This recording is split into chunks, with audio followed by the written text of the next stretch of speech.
Settling comfortably, we step quietly into the Middle Ages, a hearth-lit room, a workshop with a steady scale, a scriptorium where a lamp keeps a small circle of light, a late bell, a footfall on boards, the even whisper of a quill.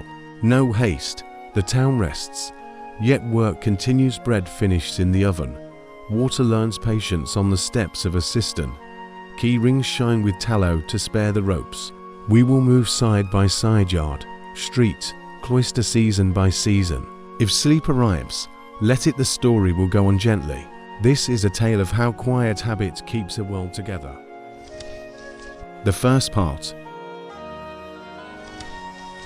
Night settles over a walled town, and the town settles with it. The last colour in the sky fades to a grey that admits lamps. A bell speaks from the church tower, slow strokes that know people by their footsteps. The gatehouse closes its wooden teeth with steady hands. No slam, bar, hinge, pin. A watchman runs a palm along the beam to feel whether any splinters are getting ideas. He rubs a dab of tallow into a stubborn place and listens. The iron ring that lifts the drop bolt carries a sheen that comes from any evenings of polite use. The ring does not show off. It simply works. Streets accept the night by becoming narrower. Timber-but upper stories lean toward each other the way neighbors do when the weather turns. Windows trade the day's glare for the domestic calm of small flames. Beeswax in the merchant quarter burns clean, and slow tallow in the craftsman's lanes burns honest and a little talkative. Shapes pass under hooded cloaks, leather sawless stir the day's dust into quiet spirals, and then convince it to rest again. A dog stretches, decides nothing requires comment, and curls back into geometry to the bakehouse wall, where heat from an afternoon oven still lingers. If sleep arrives, let it. Lamps will keep their small circles. The town's heart remembers the rhythm of evenings. Nothing urgent will happen. At the bakery, embers live under ash as if learning how to be patient. A trough holds dough that remembered to rise. A baker presses the fingers into its surface and counts the slow return. He divides with a taut cord, folds each piece until the skin gathers a light tension, and sets the rounds in wicker baskets dusted soft with flour. He scores the top with a practiced cross-knot for show, for the way steam prefers a path. The long-handled peel waits in reach, its blade brushed smooth and sprinkled with bran to encourage parting without quarrel. The oven's floor accepts the first loaf with a brief hush that sounds like agreement. Across the lane, a well sits in a little house of timber. Steps lead down to a basin that learn to keep cool even in the fat days of summer. A rope, wound in the proper twist, lowers a bucket that knows where to kiss the water and when to rise. The pulley above carries a leather collar that spares the rope from friction. A boy turns the crank with unhurried wrists. He sets the bucket on the low lip. He does not bang it, he sets it and watches the surface still itself. He will carry a jug home, a scratched line near its shoulder says enough. Lines defend sleep more gently than lectures do. In the small square, stalls sleep under their canvas roofs. A fishmonger has rinsed his boards and tilted them so the night air can pass. A cooper stacked to finished barrels with hoops facing outward and slipped a wedge under the lower one, so it will not learn to roll. A claw seller left a weight on the folded top of a bolt, so morning dew will remember to pass by. A string with a lead token ties the front of the stall to a ring set in the cobbles. If a gust asks for mischief, the ring will deny it politely. The bell speaks again, not to call, to remind. One, then a little silence, then one. Somewhere a shutter finds its groove. Somewhere a cat, twice a mother, and still hopeful, steps into the alley, just to verify that tonight continues to be ordinary. She rubs her face along a door jamb, decides it is properly the door jamb she knew, and flicks her tail at the satisfaction of continuity. Beyond the market, the weaver's lane keeps its late shift. A warp-weighted loom leans like a well-mannered ladder. Clay lozenges hang at the bottom of the warp threads, they keep the threads serious. A shuttle passes with a sigh that belongs as much to air as to wood. The weaver's left hand guides the mouth, the threads make together.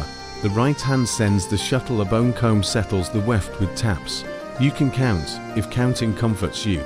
Thread smells faintly of lanolin and summer. A candle set a safe hand's breadth from the cloth cooperates without dripping. The workshop next door smells of hide and linen and the plain truth of soap. A cobbler holds a last and draws a stitch through a seam that will see many rainy days. He rubs the thread over a cake of wax that learned to say no to water a long time ago. A strap waits on the bench with holes that will fit a buckle pin without argument because the all remembered its duty. He warms the buckle with his palm, so cold metal will not scald new leather. On the wall, a board shows sizes as simple marks. No one needs numbers to find comfort. Across town, the scriptorium keeps a gentler light. A monk sits where the lamp makes a circle the size of a small plate. He trims a quill with a clean, decisive cut. The nib opens like lips about to be careful. He tests it on a piece of waste parchment, drawing to straight lines, and the curve the ink behaves. Iron and gall and time make a black that likes to settle into vellum and stay there. A stone weight holds the page, another keeps the exemplar from wandering. He copies a line, not as a spell, as a courtesy to tomorrow. Moderns carry small notes in a faster hand, a red initial, not scarlet, just red enough to meet the eye without waking it. Waits its turn. If sleep arrives, let it. Pens move, looms whisper, threads become patience you can wear. Words become companions that do not require reply. In the yard of the manor, outside the walls, a millstone turns. The lower stone keeps its gravity, the upper one leans into the work. A harnessed horse walks a quiet circle, a man guides the feed with a small wooden door. Grain becomes meal becomes a promise. He judges the grind by how the flour feels between finger and thumb, then by how it lies in a wooden bowl hiding, or open, or perfect. He hears a note change and lifts the stone with a wedge to clear a stubborn seed. The wedge lives in a notch carved for its home, but returns there like a disciplined child. Closer to the river, boatmen tuck their craft against pilings wrapped in rope. Key rings shine with a bomb of tallow, and ash the bomb says, no more than necessary. A knot that opens under a pull of 2 fingers ensures morning will not wrestle with last night's decisions. On the far bank, a ferry rests with its pole laid neat along the thwarts. A single lantern hangs from a hook at the bow. The lantern's horn panels, thin and a little clouded, share the light without letting wind steal it. A ring fastened to the ferry's stem wears many shallow scratches. Each scratch is a traveller who arrived or returned. The town's bathhouse does not sleep early. Its hypocaust remembers the days fire floors stay warm, the way a stone in afternoon sun keeps the evening from being unkind. A steward runs a finger along a wall tile and feels the draft where a clay flue breathes. He turns a wooden vent 1 notch.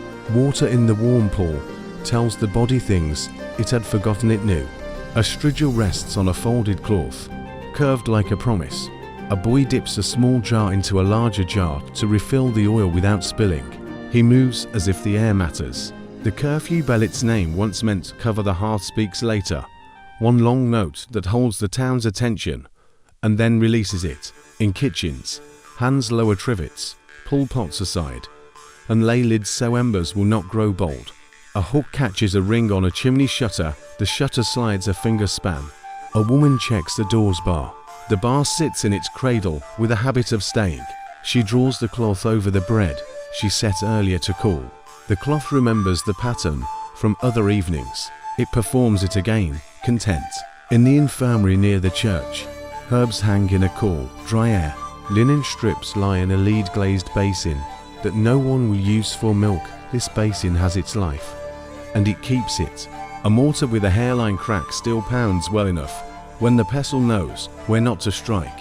A young assistant reads a recipe in a careful hand. Why a mint leaf calls, why wine draws, why honey stays friendly when water does not. The physician sleeps in a chair with his head tilted at a practical angle. On the windowsill, a dish of clean water sits beside a sprig of rosemary. The water will be changed at dawn. In a quiet house farther along, a woman threads a needle with a silk that remembers moths and mulberry leaves. She sews a small repair in the collar of a shirt, whose owner rarely notices collars at all. A spool rests in a little dish so it does not seek the floor.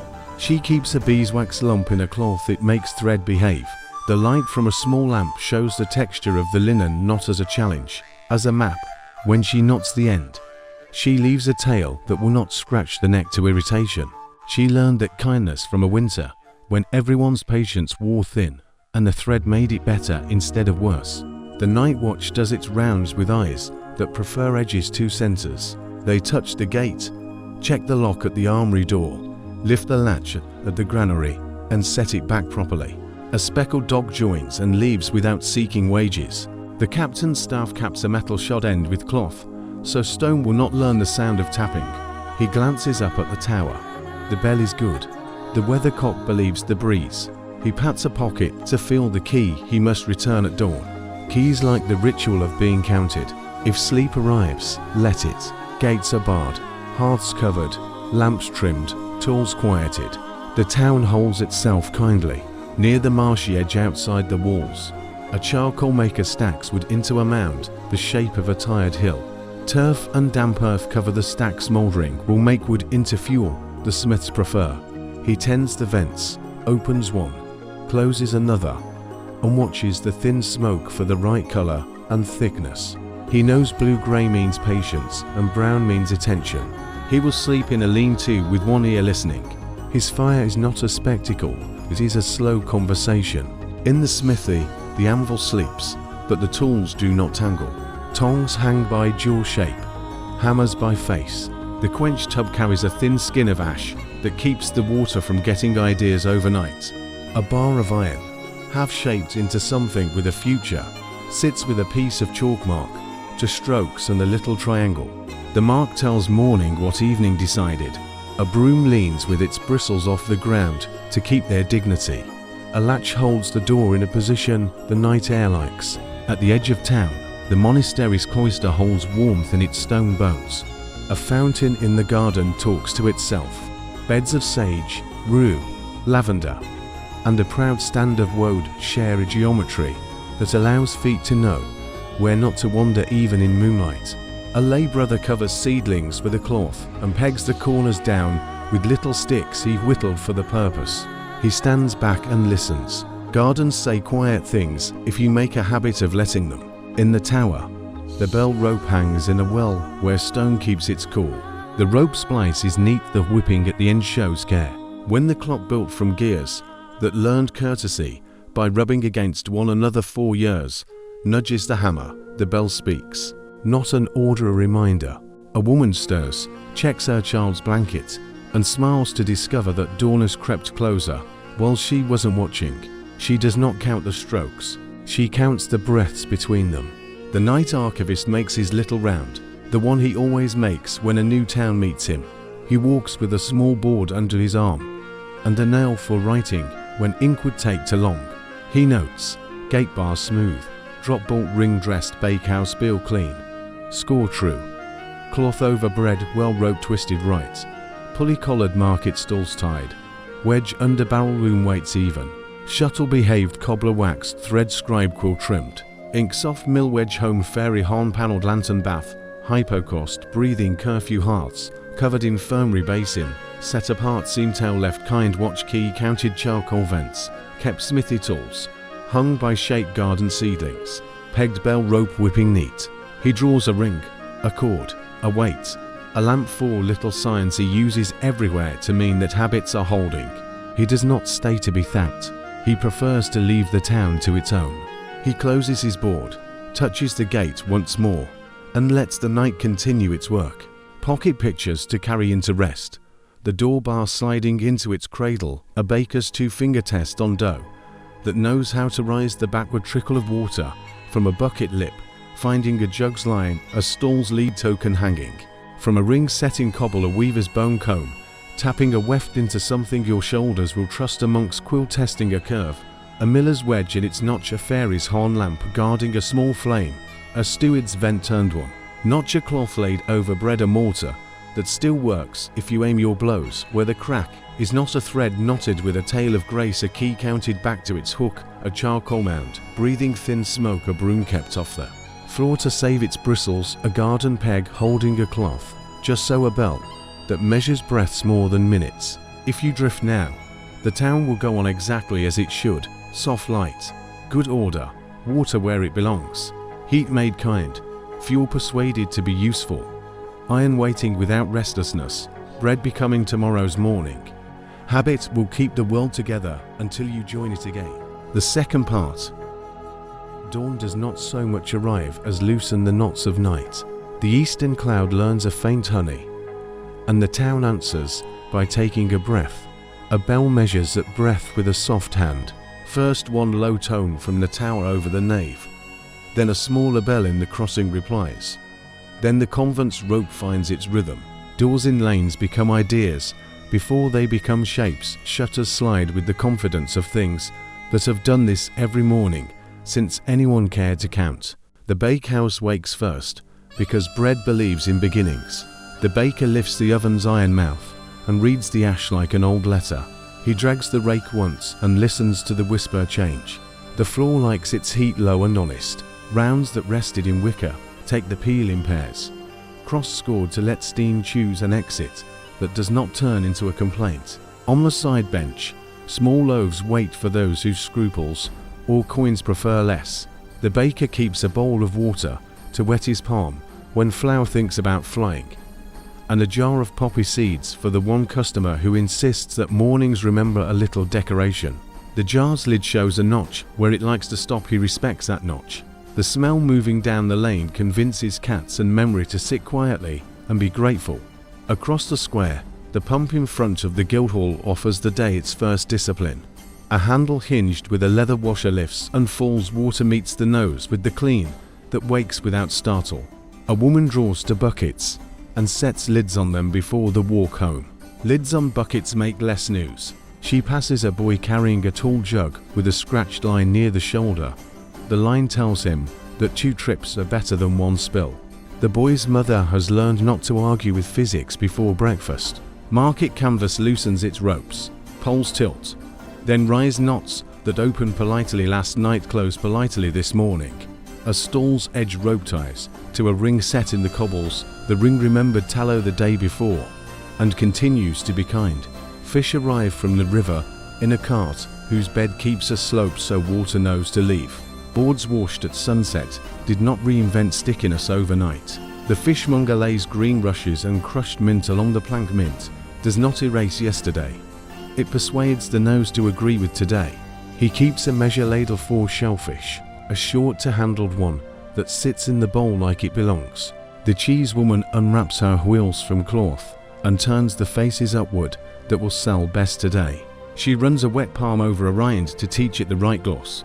The knife she uses for wedges lives in a horn sheath, not because it is proud, but because cloths complain about bare edges. She sets a small ceramic bell on the table when she lifts her hand to greet someone she has not yet seen.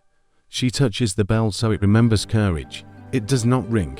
It sits. Courage is often like that. If sleep arrives, let it. We are among ropes that open and close without drama, among handles that lift and fall in a language anyone can learn, among rinds that take a gloss. On the monastery side of town, lords have ended. The scriptorium resets itself for a day that will be like other days, so that it can succeed. Lamps are trimmed to a shiver of flame for the cloudy hours. Quills meet knives' nibs except the small pane that leads to good manners on vellum. A jar of ink with iron filings near the bottom sits on a saucer that will catch what the jar forgets. Forgetting is not a sin here. It is a maintenance task.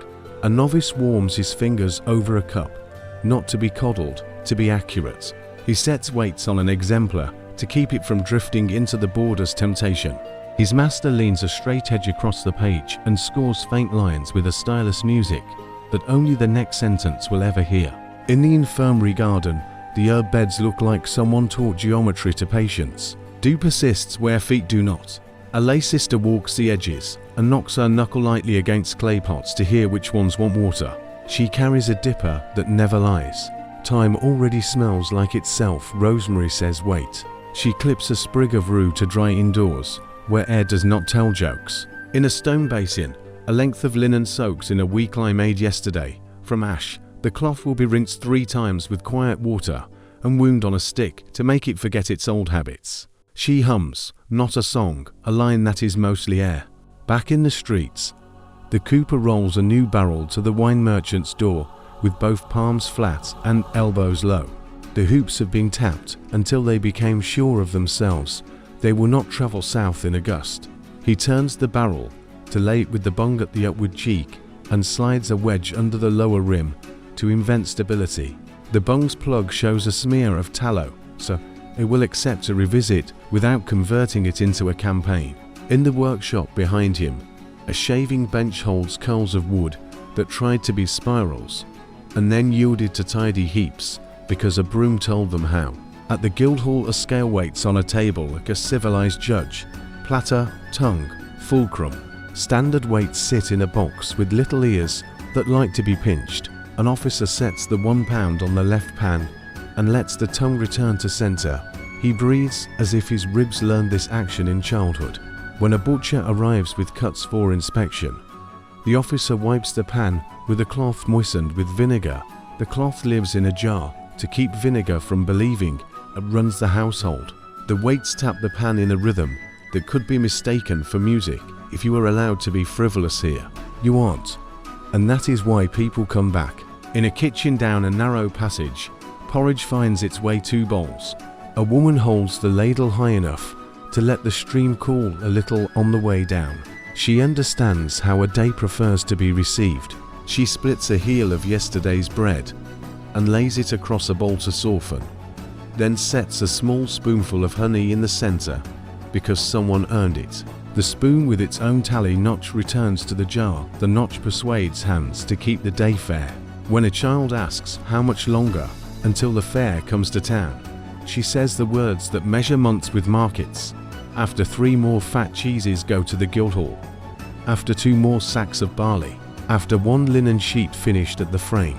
Sleep can count that far. If sleep arrives, let it. Bowls will be filled, scales will find their middle weights will be weights. Even if no one watches, hoops will hold, lids will remember. On the river, a ferryman poles across with the kind of strength that never raises its voice. His boat carries a basket of apples to bundles of brushwood and the butter churn he borrowed in spring and returns in autumn, because everyone agrees the world works better when such objects take turns. He sets the pole's tip on gravel with an ear for the tone that says, "This bite will be honest and not melodramatic." He keeps a cord looped over a peg that remembers how to tell the boat to hesitate. On the near bank, a ring in a post gleams where it was dressed against weather with a smear of fat. The ferryman does not praise the ring aloud. He taps it once with his knuckle to confirm they remain friends. Upstream, a mill with a breastjet wheel combs the rivers, push into a disciplined flour can respect. The sluice gate rises to hand spans, the wheel thinks it is clever, and the miller lets it. He listens at the stones and throws a pinch of grain into the eye just to watch how it becomes itself again in the spill. Last night the wedge slept in its notch, this morning it reports for duty passably. No one applauds, no one needs to. A sack takes a chalk mark, a line, a cross, a dot. The mark's grammar lives in the miller's hand, not in a book, and it carries less fuss that way. The tanner's quarter keeps its own proofs. Pits lie under a shed roof with air where it belongs and smell where it is useful. A man lifts a hide on a beam with a rounder that learned to be heavy in a helpful way. He rinses what needs rinsing and keeps a bucket near his knee for the worst water to meet before the river forgives. A rack of pegs stands in a wind that does not shout.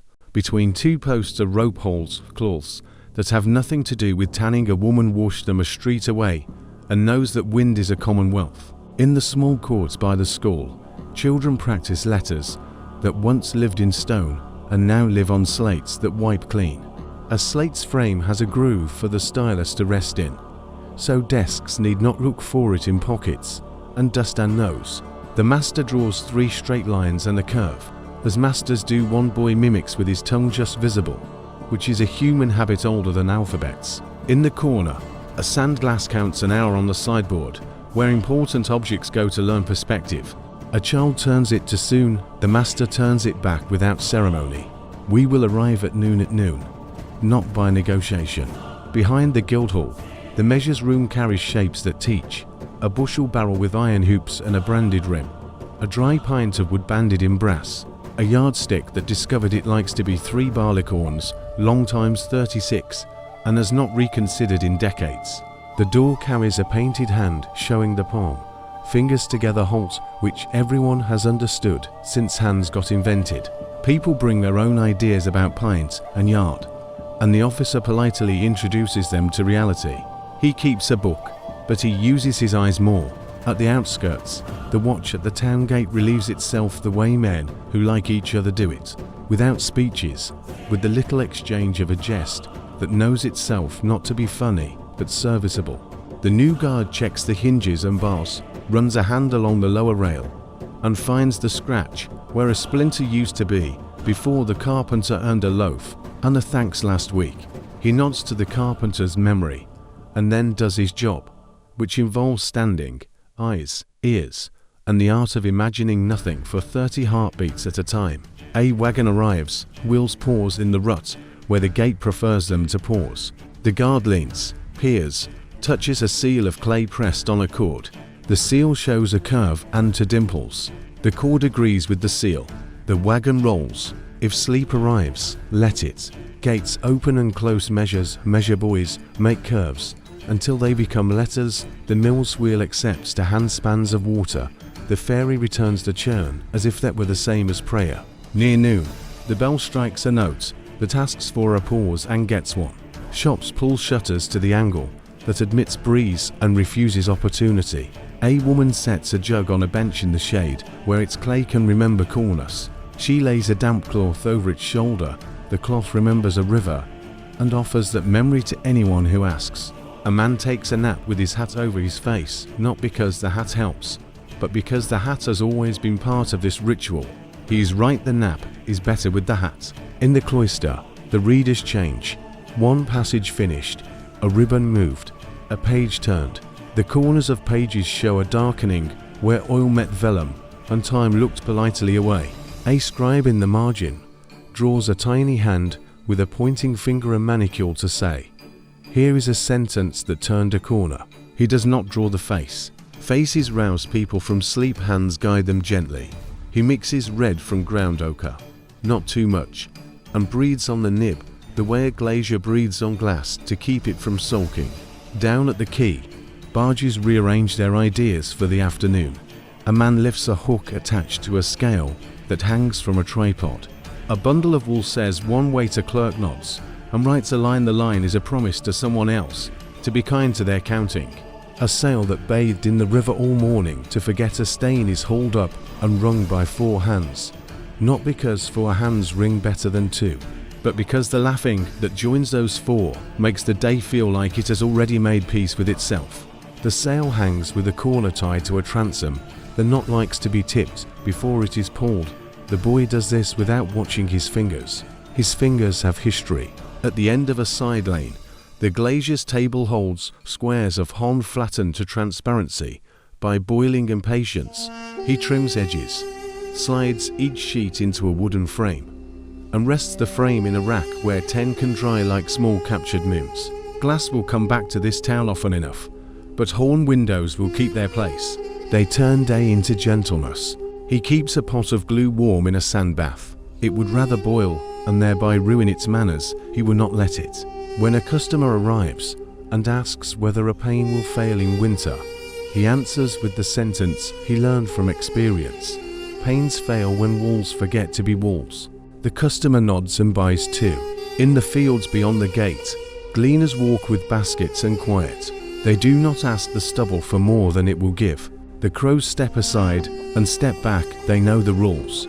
A child finds a head of grain that the reaper's rhythm missed and holds it like treasure. Then realizes treasure wants a bag or a bowl and turns it over to a woman who knows how to say thank you to a field without words. She shakes one end into her hand to check whether kernels come free with modest persuasion. They do. She smiles less to herself than to the sky. The day leans into afternoon. A little wind sets the flags on the Guildhall to a small purpose. Someone oils a door latch in the alley, and the latch decides to stop waking babies. A broom whispers along a threshold. A man climbs a ladder with a pot of lime wash and persuades a patch of wall to give up its experiments with peeling. A shoelace is retied, a dog drinks to mouthfuls, and then walks away satisfied with the water's character. The bell remains a bell, and yet finds 40 ways to be specific, without ever becoming bossy. The night archivist does not only walk at night, he walks when a town shows him what it is made of. He takes his small board and writes with the nail that admits daylight, of an ash reed, floor even, cross-scored pump washer good, lids on buckets market rings dressed, knots courteous fish rush, mint-laid cheese rind gloss taught, bell brave scriptorium nibs set, weights on exemplar, ink saucer infirmary garden pots, sounded, rue clipped, lie, linen rinse thrice cooper hoops firm, wedge comb gild scale tongue centered, cloth vinegar kept porridge ladle height, honey notch fairy peg looped, ring tapped mill sluice to hand spans, wedge home, chalk line tanner beam, rounder used, worst water set aside school slates, groove for stylus, sand glass corrected measures yard true, pint true gate seal curve plus to dimples, noon shutters angled, glazier horn panes framed, glue in sand bath gleaner's quiet rule observed. He draws a ring, a wedge, a bell, a hand is for everywhere signs for tie, steady, call, guide. He sits a moment on the Guildhall steps, where the stone has learned exactly how to feel like shade. He drinks once from a cup, without a handle, and holds it with the other hand for a reason that even he might call love if pressed. He stands and moves on. His work is only noticing, but noticing is what keeps town soft. Pocket pictures to carry into rest. The oven floor exhaling at first bread, a pump handle's rhythm, a stool rope tied to a ring that has chosen kindness mint on a fishboard, and the sound of a ladle sitting down a scale's tongue. Breathing back to center, a knife sliding back into a horn sheath, a quill trying its curve on a scrap, and approving itself, a clay pot answering to a knuckles tap, a wedge under a barrel rim, a chalk mark on a mill sack, a seals to dimples telling a gate, we agree, a slate with a stylus in its groove, a horn pane, captive moon, a gleaner's basket admitting treasure, one straw at a time, shut unders at noon, choosing breeze over spectacle. The world today has chosen to be reasonable. If your eyes close now, ropes will still hold, measures will still measure, and small flames will keep teaching rooms how to be kind. The day can continue without you, and we'll be happy to welcome you back wherever you return. The third part. By mid-afternoon, the town loosens its belt, and the fields pick up the slack. The light becomes soft enough to show edges without making them urgent. Paths unspool from the gates in pale braids. One toward tilled land with its long ribs, one toward pasture where sheep red the grass with careful mouths, one toward a low hill where quarry faces stare back with patient chalk and limestone. The road takes its small curve to avoid a spring that insisted on being where it is. A plank walk crosses the damp, the planks remember feet and say nothing. Beyond the hedge, strips of the open field lie like pages in a book that several families write together.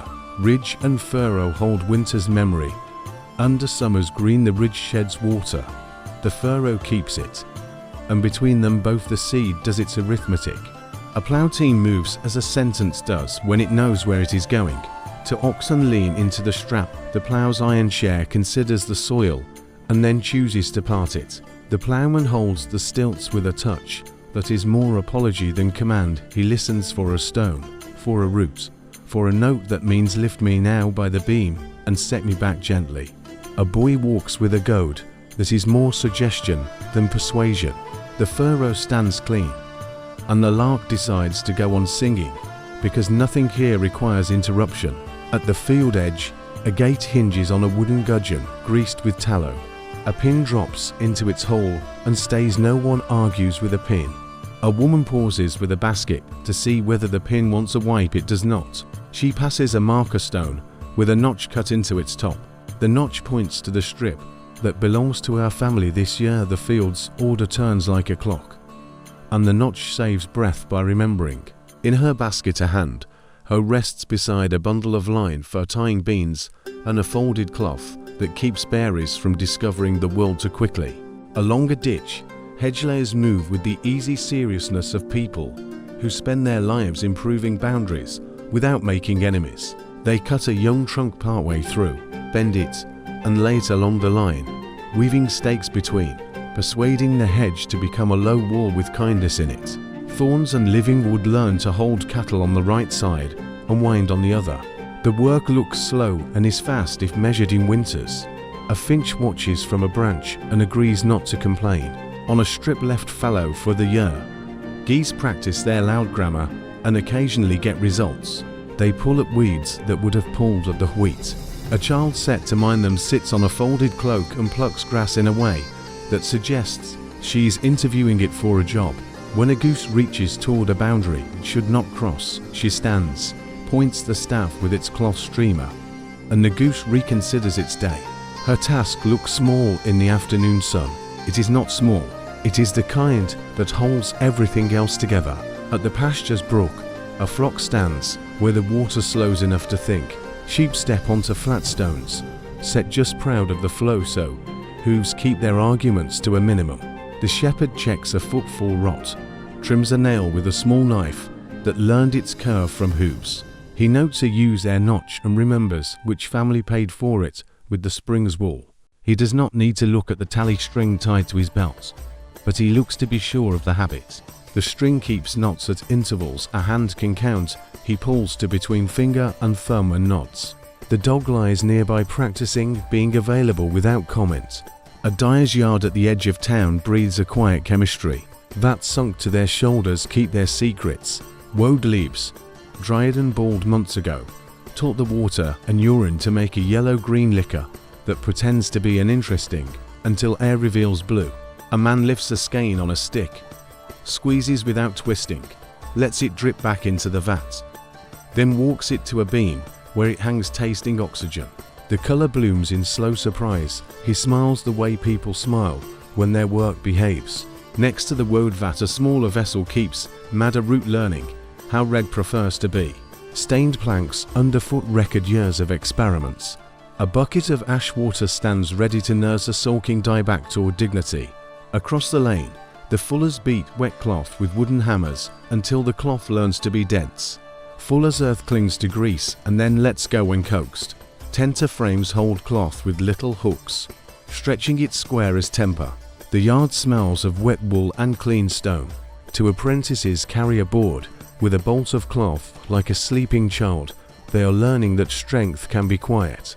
A cat sits on a warm sill and owns the day the way cats do when everything is properly arranged. If sleep arrives, let it. The plough will go to the field's end and turn. The hedge will take its shape. The dye will find its air. The cloth will learn its patience. And the brook will keep speaking in a voice that minds its own business. On the hill where stone comes from, scaffolds lean into a half-made wall. A mason sets a plumb line to the face. The bob answers with the gravity that has become an old friend. He picks a block, reads its grain, and shows it to his chisel as one might show a road to a guest. The chisel agrees, the mallet confirms. A chip falls and thinks about being useful as rubble in a drain. The mason's apprentice stirs lime putty in a tub with a paddle. He does not hurry, because lime does not love haste. Sand piled under a cloth keeps the wine from inventing dunes when the cloth lifts. The pole keeps its modest shape. A joint receives mortar with a trowel in 3 small moves place. Settle, smooth, and the stone decides to belong. Roofers nearby dress oak shingles with draw knives and lay them in lines that shed rain without bragging. A ridge roll of clay tile crowns the run with the satisfaction of a hat found in a chest that fits perfectly. A man taps a nail into a batten.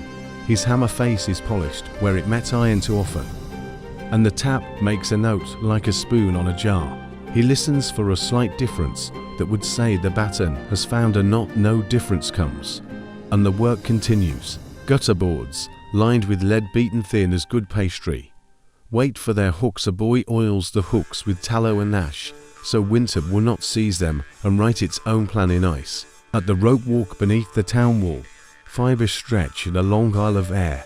Hemp dressed and combed into quiet rivers, becomes yarn, yarn becomes strands, strands twist around a soul of spun fiber that remembers where the center is. The rope maker walks backward with a steady crank. His apprentice guides a traveling top that keeps the 3 strands agreeable. A small boy runs with a rag in his hand to smooth the newborn rope. If he were petting a long, patient animal.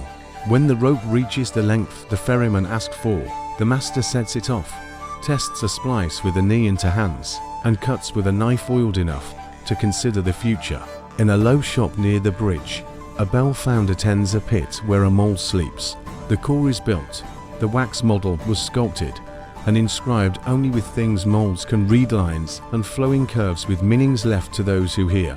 Clay coats hold the memory of wax, the pit remembers its damp, so the mold will not surprise the metal.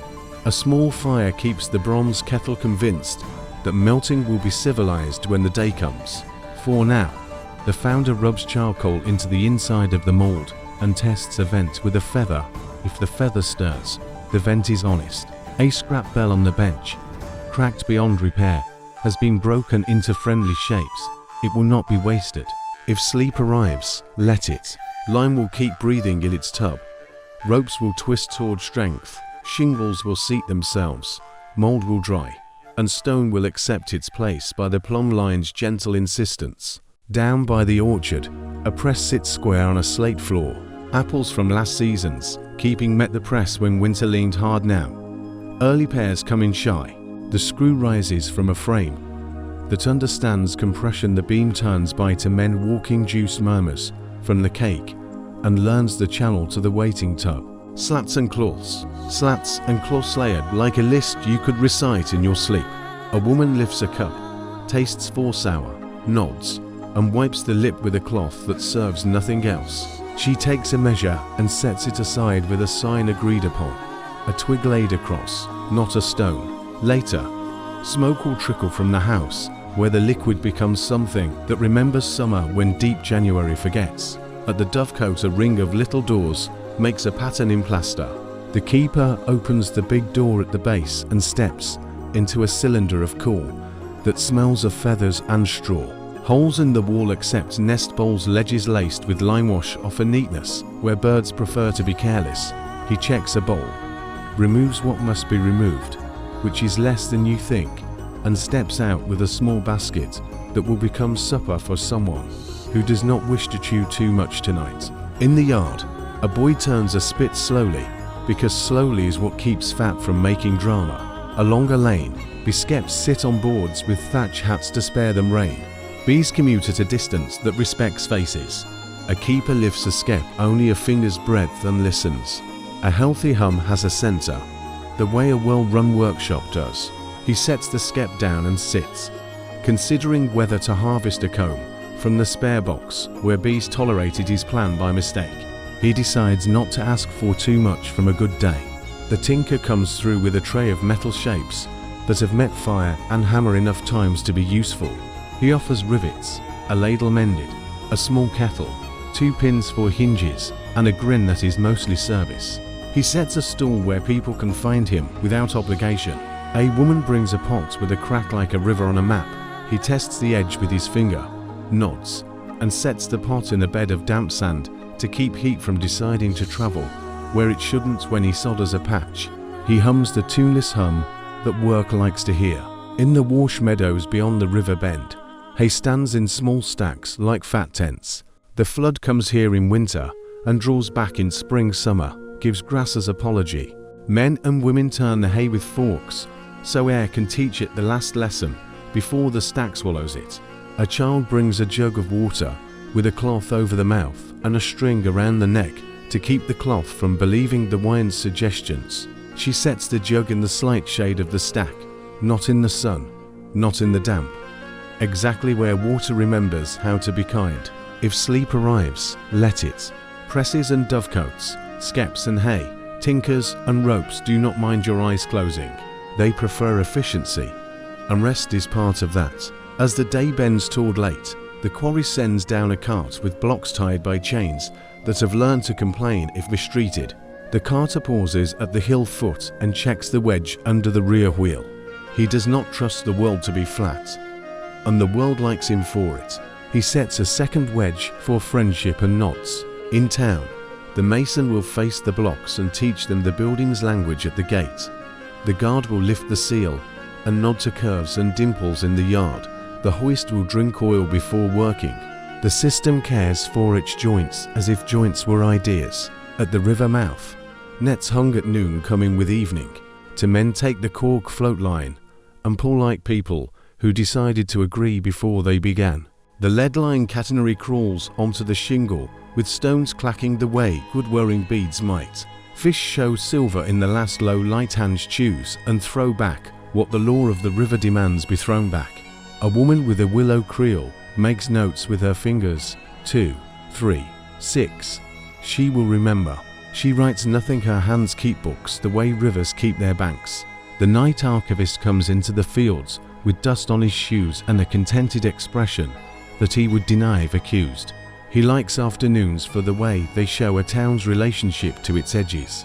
He notes with his nail on the small board, ridge, furrow standing ploughshare true, beam lifted proper, turn gentle gate gudgeon dressed, pin honest strip marker, notch reed hedge laying good, stakes tight geese boundary kept brook flat stones proud, hoof trimmed tally knots confirmed dye-woad bloom, madder steady, ash water ready fulling earth washed, tenter hook square quarry face sound, scaffold clothesline putty breathing, sand covered roof shingles seated, ridge roll sets, lead gutters hooked and dressed rope walk twist equal, splice proved bell mold dry, vent drawing press beam turned, juice clean dovecote bowls lined skeps hum, healthy tinker patch sand bed hay turned, jug shaded cart wedge doubled. He draws 3 signs, a shallow V for a furrow, a loop for a rope splice, a small bell outline with a dot at the crown. His board becomes a map for someone who will never read it and never need to, because the town is already reading itself correctly. He walks back by the dyer's yard and stands to watch a skein go from plain to blue like a thought becoming confident. He does not speak because dyers dislike speeches. He moves on, pocket pictures to carry into rest, the ploughshare opening soil like a quiet zipper, the hedge laid low but interlocked, thorn and live wood in a conversation that knows winter, a goose reconsidering at the sight of a child's staff stream, a sheep stepping onto flat stones that ask for careful, whose a skein lifted from a vat, dripping green, then breathing into blue cloth pulled square on a tenter frame, hooks like a line of commas, a plumb line stilling to center, as if the earth loved reason, shingles taking their pattern, a ridge toll nodding into place, a rope learning its twist under a travelling top, a feather trembling above a bell mold's vent juice, finding the lip of a trough, a dovecote's cool cylinder, with bowls set like stars, a skep lifting a finger's breadth and setting down again with trust, a sodder patch sleeping in a bed of damp sand, hay turned and turned until it forgot the field wedges under a cart wheel, to instead of one, because one good habit deserves a friend. If your eyes close now, fields will stay orderly, colours will grow in the air, stone will accept a true line, roofs will shed, ropes will hold, bells will wait for their fire, and animals will do their jobs without making theatre of it. When you return, the afternoon will have become evening, and the world will have liked the change. The 4th part. Toward evening, the town gathers itself, the way a cloak gathers at the throat by a small motion that means enough. Shadows lengthen without making speeches. The bell at the tower leans into vespers, and the lane air calls to the kind that helps kitchens forgive the afternoon. On the north wall, swifts cut low arcs that end just before they mean to, they like to leave a little purpose for tomorrow. A faint wood smoke returns the favour, reminding swifts they are not in charge. Doors, hinges, pins, each does a small thing right, and the day accepts that as a good ending. The inn at the market corner understands evenings. Its porch posts are dark, where hands have found them for years. A brass ring at one post holds a lantern that tells visitors there will be soup whether or not they ask. The stable yard opens like a palm. A boy with straw in his hair takes a mule's bridle and walks 3 calm circles to let lungs agree with stillness. He loosens the girth one hole, then another, and rubs a saddle mark with a dab of tallow that remembers doing this when the world was wetter. Hooves meet a shallow pan of water. The pan slopes, so mud cannot invent itself overnight. A manger already holds hay shaken free of burrs. When the mule lifts its head and sneezes once, the boy laughs without being loud. Laughter that knows its place is welcomed everywhere. Inside, the common room keeps a pleasant geometry. A trestle table stands on the line between hearth and door, so warmth and air can both be right. Benches have learned the lesson of legs that do not wobble. A beam carries pegs for cloaks at heights that admit both tall people and ordinary ones. A jug sits where a hand expects it. The host counts spoons with his fingers behind his back, not suspicion. Habitant lays a ladle across a pot of stew. He has kept onion, barley, and a piece of yesterday's kindness as stock. When a stranger enters, the host does not announce the rates or the house rules. He lifts a brow, nods toward a bench, and helps the day soften. At the inn's small side table, a clerk opens his portable chest. Inside, a wax tablet, a reed pen, a penknife, a cord with a seal, and a set of tally sticks cut from hazel. The sticks split in pairs stock and foil so to parties can carry the same story away. A carter comes to settle for fodder and straw. The clerk marks the notch at the tail's edge in the measure agreed upon. The stick accepts the knife with a dry click that vows to remember. The clerk and the carter split the stick along the grain. Each piece holds every notch, and neither can lie convincingly later. They exchange a look that acknowledges why towns work. Wood keeps promises when people are tired. If sleep arrives, let it. The stew will keep its low talk. The tally will keep its truth. The mule will keep its nose in hay. And the lamp will keep a small circle that asks nothing of you. The street beyond the inn conducts a softer traffic. A cooper rolls a small cask to the apothecary and receives in return a bottle of syrup that will travel better than leaves. A woman walks slowly with a covered basket.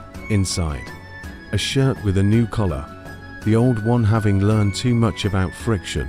A tailor stands in his doorway and trims a thread with a pinch and a breath. Across the way, the locksmith files a tooth on a key blank while checking his file with a fingernail. 4 teeth that have become too proud. He keeps a pot of oil with a goose quill to deliver a single drop where iron talks to iron. He will sleep well. The sound of a lock accepting a key is a lullaby for locksmiths. Near the Guildhall, the evening court sits for small matters. A table, a scale, a clerk with a book, a bench for those who prefer to be right. To neighbours present a question about a boundary stake that forgot where it lived. The bailiff listens, looks at a map that knows only lines and corners, and then walks all 3 of them outside to look at the ground until the ground explains itself. He returns and says, "Move the stake 1 handspan east, plant it deep, cut to notches at the top to mark agreement. Choose a day after rain to check it again." No one slams anything. The clerk writes a line that will be read only if someone forgets how to be reasonable. Reasonableness, tonight, counts itself wealthy. Behind the church, the candle maker dips. Wicks hang from a wheel like a mild constellation. The tallow pot sighs and the low heat, the wheel turns. Wicks go down, come up. Learn fatness by patience, not by hurry. For the chancel lamps he uses beeswax and a clean mind. He keeps the beeswax separate, and it keeps a smell that reminds people they are not far from flowers even when snow crowds the door. He rubs wooden molds with ash, so candles will part without complaint. A boy pinches the ends when they call, making neat feet that do not kneel. Each little act tells night, "We have thought of you, please be kind." Down by the lower gate, the toll house opens for a last crossing. A cart waits while a boat under the bridge offloads sacks of malt. The tollman checks a seal of clay pressed on a cord, fingers the curve and dimple mark he was taught to trust, and nods. He counts axles, notes weight by eye, and leans on the door jamb that knows his shoulder. He keeps a slate, but not always his fingers have tally creases. When the cart rolls, he touches the gatepost in the place where his father always touched it. The wood has learned to expect him. He prefers to give the world what it expects, when what it expects is decent. At the town's paper mill, a small one, late to arrive and happy to be here, the miller beats rag into slurry in a trough, where a wheel paddles with a sensible vanity.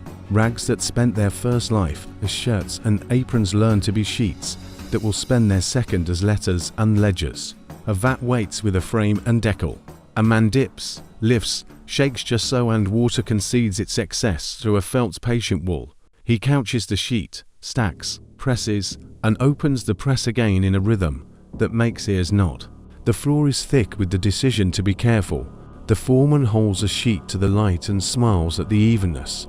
He does not say perfection. He says good. If sleep arrives, let it.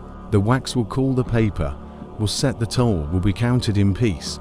The key will fit, the judge will suggest the night will continue if sleep were one of the town's traits.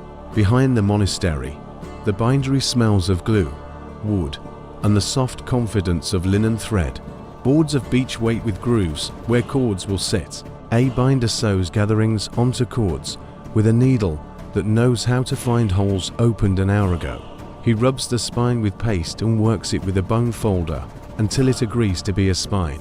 A press with screws that would rather be kind than strong persuades the leaves to consider each other as friends. When he lays leather, he cuts corners so the fold will be shy and neat, not showy. He sets the book under a weight that has compelled many other arguments into truce. Beside him, a boy cuts a clasped tongue from thin breasts and files its edges to a smooth that will not offend fingers in winter. In the lane of musicians, a grand name for 3 rooms, and a shed someone tunes a rebec to a mood that will not wake anyone. A drum head made from goat and courtesy rests against a wall. It will meet a hand later like a handshake. A singer tries a line under her breath and then tries it again with less. The point is not to leave the world excited. The point is to remind it that breathing has a shape that people learn together before words learn to argue. A neighbor leans on the door frame and listens without appearing to listen. He's a maker of spoons. He knows about curbs that take just enough. On the river, the night ferry works for those who had reasons to be late without owning candles. The ferryman keeps a horn-paneled lantern and the mouth that only opens to greet and to settle coin. He sets the pole with care, feels for the gravel that says this push will be enough, and moves the boat with a love of lines that do not tremble. When he reaches the far ring, he loops the rope and ties a knot that can be untied by a man who is cold. He prefers to make the world like that when he can. At the far edge, a potter fires a kill that looks like a small hill with purpose. The firebox has eaten wood all day, now flame hums and the spy hole shows color. A cone leans in its witness position. Inside it will slump when the kill confesses to completion. The potter watches, feeds, waits. His wife needs a small loaf in a bowl to carry him through the last hour. Steam fogs the coal in front of her. Steam always overestimates its importance and then is gone. When the cone bends, the potter closes the mouths and lets heat think about staying. In the morning, glaze will be glass and clay will be itself in public. In the corner of a yard, a clockmaker rests a hand on a frame where gears have been learning one another. Tooth counts mutter to ratios. He moves the foliate bars, waits a finger width to ask the beat to consider dignity. The escapement answers with a steady leak of time. He listens until his breathing joins it. He sets the hammer for the bell on its quiet lug and touches the spring to know whether it remembers the day. It does. The clock will not rule the town. It will accompany it. If sleep arrives, let it. Books will learn their spines. Clay will discover glass. Paper will forget its first life. Fairies will choose soft diagonals. The drum will keep silence as a musician's first craft time will leak without need of you policing it. Farther from the lights, fields return to a matte softness. Sheep settle along a hedge that confesses to having been youngwood once. The shepherd checks the gate chain, sets a forked stick under the latch so foxes must compose letters of petition instead of actions, and stands until the dog decides the world is seen. A frog in the ditch tries the evening note designated for frog. The ditch agrees. Stars gather above the quarry face with a lack of ceremony that would shame court gatherings if courts were capable of shame. The quarry cranes to arms, and a rope between make a geometry against the sky that looks like an equation whose answer is walls. The night archivist crosses the square by instinct. He cannot help making his little list. Nail to board. In manger clean. Pond sloped. Tallow rub. Tally split locksmith file true. Oil by quill court stake hand span east. Top notch 2. Rain to confirm candles wicks dipped. Ash molded feet. Beeswax kept apart Tulsil curve plus dimples. Fingers remembered mill paper. Dip, shake, couch, press bindery chords seated, paste rubbed, clasp tongue filed music Rebeck tuned low. Drum quiet fairy ring looped, not four cold hands kill cone slumped, mouths closed clock weights set, beat civil hedge chain, fork stick cranes rope happy. He draws a little lamp, a split tally, a clasp, a coney's private shorthand for light, agreement, holding, and patience shaped by fire. He pauses at the church door.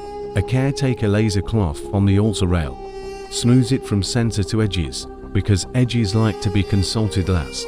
The archivist nods to no one, opens the door for himself, and closes it with the skill of a man who does not make doors explain themselves twice.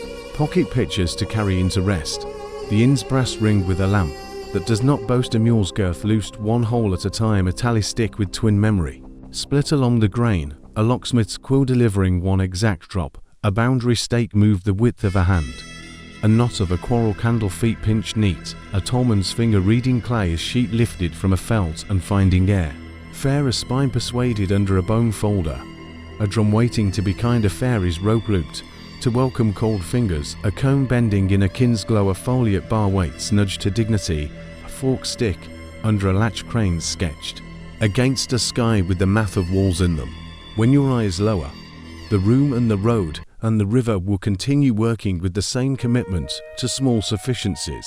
The town will move from evening to night by doing what it knows how to do: count, tie, dip, press, tune, fire, close, and look once more at the latch. The night will be safe in their hands. The fifth part. Night deepens, the way ink deepens, when a second stroke lays over the first, darker, quieter, more sure of itself. The town gives in to that certainty without surrender. A few doorways retain a candle behind horn panes, most leave the night to do its proper work. Rooflines learn to be silhouettes. Lanes lose their colour and keep their shape. The bell does not command, it remembers. One slow stroke tips itself into the air and remains there even after it has become memory. On the tower platform, the watch stands with a hood close around his ears. He leans his forearms on the parapet stones that have kept many elbows from feeling lonely. The town below is a puzzle that has already been solved. He knows each piece. The market, four sleeping roofs like folded wings.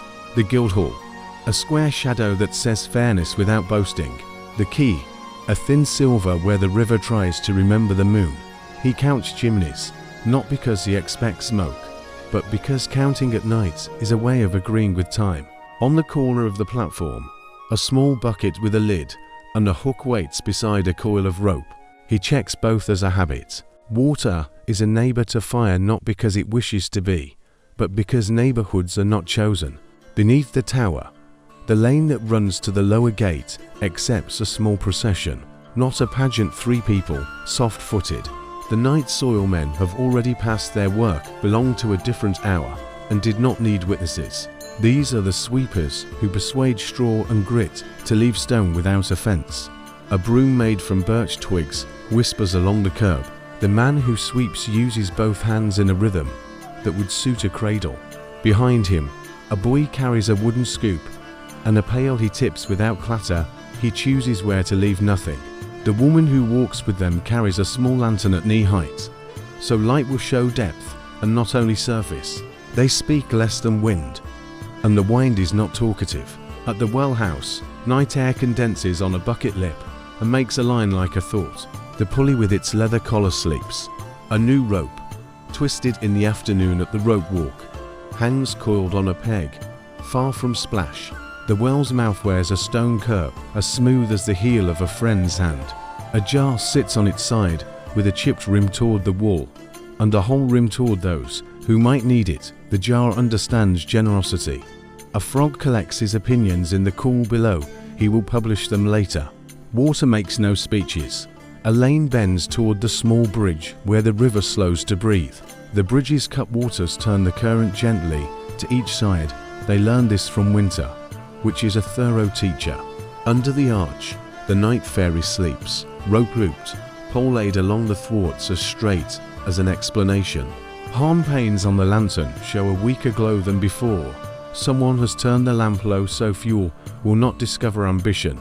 On the pier, the ring set into stone carries a soft sheen.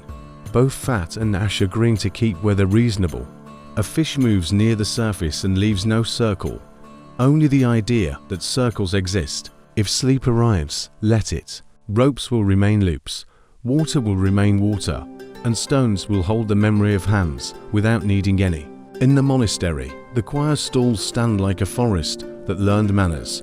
The hour before midnight approaches, the bell will ask for feet that know where to place themselves in the dark. In the sacristy, a small water clock keeps a private council. A clay jar feeds a drip through a reed into another jar that marks a thin line, drawing down a column. The sacrist sits a moment with his fingers touching the reed not to hurry it, to show respect for an instrument that did not ask to teach. He trims lamp wicks, pinching with nails when the scissors would wake wood. In the scriptoria and beyond, two lamps burn in circles, the size of plates. A monk proofreads yesterday's work with a finger that does not point, it follows. Mojans hold tiny drawings, not of faces, but of leaves, curls, a small bird that would be a joke if one were permitted. It is not a joke here, it is a note about patience. The infirmary keeps nights differently. Beds breathe and then breathe again. Linen is cool. A pot of barley water sits near the hearth where embers practice being ready. The sister on watch dips a cloth, wrings it with wrists that have had long conversations with buckets, and lays it on a brow without measuring. She recognizes the fever's character by the way it forgets to argue. On a shelf, a small jar of honey stands beside a spoon that does not bully. Honey is the kind of sweetness night allows. From the garden, a sprig of lavender sits in a cup, mostly to show that the cup remembers gardens. At the bathhouse, the hypocaust still murmurs. Not many choose a bath at this hour, but water that has been warmed does not become offended if no one admires it. In the warm room, benches remember men who explained less when they were tired. A strigil lies across a folded cloth, like a line drawn under the day. The steward makes his last round with a hand on the wall to feel the heat's path. He opens a vent the width of a coin and closes another the width of 2 coins. His art uses widths and not words. The locksmith sleeps above his shop with a file under his pillow, not because of stories, but because he knows where he left it. The file is clean, the pillow is not fussy.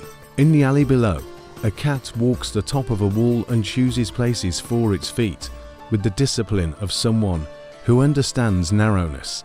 2 shutters knock each other once and then discover how to agree. A rope hung to dry glows slightly where the moon makes a point and then drops it. The bell calls for matins. The first stroke arrives like a hand placed on a shoulder. The second decides to be quieter. Footsteps in the cloister do not pretend to be clouds. Sand drifts from sandals into a line against the wall. A broom will admire that line at dawn before it erases it. The chant rises, thread-like, low, 1 note under neighbor, then back again. The words point towards something people sometimes locate, and sometimes do not. The tune is a habit that helps both cases. Thin candles burn without throwing shadows that would forget themselves. If sleep arrives, let it. Singing will not insist, and clocks, whether water or gear, will continue turning days into lines even if no one spales those days. On the far bank past the ferry, meadows rest with their faces to the sky.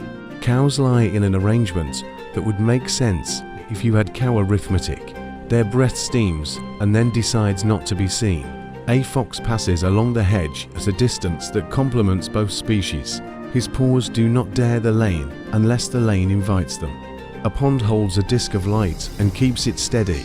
Frogs do publish they care nothing for rules about quiet, yet their noise is not a disruption. It is a fence. It pens the night in. Back in town, a watchman passes the granary with a staff capped in cloth, so the stones will not learn his footsteps. He lifts the bar to check the latch, sets it back, counts sacks by piles, not by individual sacks. Numbers in piles are gentler. A trail of flour near the door remembers a careless hour. He brushes it to one side with his boot and notes to tell the miller about the slit in a sack. Telling tomorrow about tonight is one of the quieter forms of love. The night archivist keeps his own hours. In some towns he sleeps at midnight, in others he walks. This town, tonight, invites walking. He takes the small board and the nail and makes the notes that turn into sleep when he is done. Tower bucket plus rope set, count chimneys, ring sheen kept. Sweeper's lantern low, broom quiet. Scoop placed, no clatter. Well new rope on peg jar, whole rim. Forward curb, smooth frog herd. Bridge cut waters, honest fairy rope, looped horn panes, low ring dressed. Monastery water clock drip, steady wicks trimmed, Mogens leaves. Bird feet, sand line. Infirmary barley water, ready cloth, rung true honey jar with spoon. Bath vents, coin with bench, strudel laid. Locksmith file kept shutters, agreed cat discipline. Matten stroke, softer second chant thread. Granary bar check sacks, counted by piles, flower swept, slit to tell. He draws 4 marks. A ring, a droplet, a flame. A small square that for him stands for a room where everyone is careful. He walks toward the river and stops on the little bridge to count stars, only so far as counting pleases without containing. He knows the names some sailors use for the patterns, and other names used by shepherds who have never seen the sea. Naming is not the point, returning is. The same shapes come back if you wait. He smiles in the dark does not have to know. A shutter opens above a weaver's shop. Someone inside frees the last of the day from a snarl it invented at the selvage. The loom does not fight, it merely refuses to pretend. Threads set themselves in order with the softest of apologies. The beat arrests, the loom leans back like a chair admitting a tired person. A lamp burns, a wick trimmed at an angle that teaches flame to dress itself. If there is a sound like a far-off cart, it is not a cart, it is a dream, or the river's long memory of millstones that spoke to it earlier. If there is a smell like apples, it is apple skins asleep in a bean near a window that lifts the night air into their dim room and tells them to be patient until frost. If there is a line of light moving along a lane, a watchman holds it at knee height to respect sleep behind shutters. If there is a whisper of feathers, pigeons turn on their balls and then decide nothing important is happening. In the chamber of the clockmaker, gears move in the small way important things move when you are not watching. The foliates waits on their bar do not argue with one another, they keep a pace that is meaningful because it repeats. The verge catches and releases, the kind of justice that even children understand. The hammer stays lifted on a cam that allows it to fall only when it is time. Time itself does not fall, it leans, and leaning, it carries. Near the city wall, the charcoal mound from afternoon becomes a night lesson. Vents whisper, the maker lifts a sod, lowers another, lays a length of thin wood where smoke has become thoughtless. He reads the color in his cheek, he puts the sod back, the way a considerate person replaces a borrowed thing. A jar of water sits near his hand, he does not need it. And that is how he prefers jars to behave. Past the last cottages, the road becomes a suggestion. To stones set a distance apart mark a ford that boasts in winter and keeps secrets in summer. The river shallows and makes a pattern of darker and lighter patches like chess played by water with itself. Upstream, a white smear where the weir lets itself be felt. The sound presses against the edge of hearing and then remembers it is night. The fields lie with their backs to the sky approves. If sleep arrives, let it. The yeoman fox will pass. The cows will invent geometry. The pigeons will make their small choices. And the clock will sip at what belongs to morning. The night archivist returns along the lane that carries tomorrow's bread smell in rehearsal. He stops at a door where a branch of rosemary hangs facing out. Someone has chosen to tell whoever passes that this house remembers gardens too. He touches the stem lightly and lets his fingers carry the idea. He passes the smithy, where the quench tub's ash skin keeps the water from forgetting itself. He moves past the glazier's rack, where horn panes have become whatever the moon wishes to call them. He pauses at the measure's room and places his palm on the bushel rim for the sake of habit. No one sees him. He prefers that. The town does not belong to the person who counts it, the town belongs to itself, made reasonable by tools. He climbs the outer stair to the tower again and stands for a minute with his hands in his sleeves. Out across the fields, a lantern moves on the lake path from one farm to another. It does not hurry and does not invent meaning outside its circle. It goes, and then, at a hinge of terrain, it is gone. The archivist waits until he can say, yes, that was a lantern, not a story. He has learned not to record stories. They look like facts at night. Pocket pictures to carry into rest. A rope in a coil on a peg, because splashes exist, a bucket with a lid beside a hook, because forethought is the kindest superstition, a lantern held at knee height, so sleep behind shutters can stay asleep. A broom's feather sound along a curb, ajar on its side, with the whole rim ready, and the chipped rim turned away. A water clock's deliberate drip drawing a thin line down clay, a margin leaf on a page that will never meet.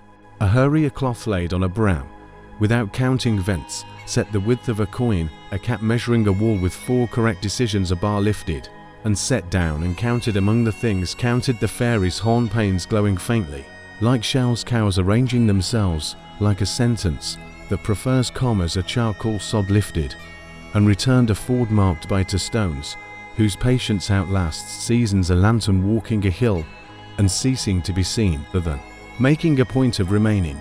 Sleep can take these without asking, they are meant to be shared. The town understands. It has arranged itself so that nothing urgent will happen while you are away. When you return, morning will already be making lists on your behalf. The 6th part. Before dawn, the dark becomes a kind of wall the town knows how to handle.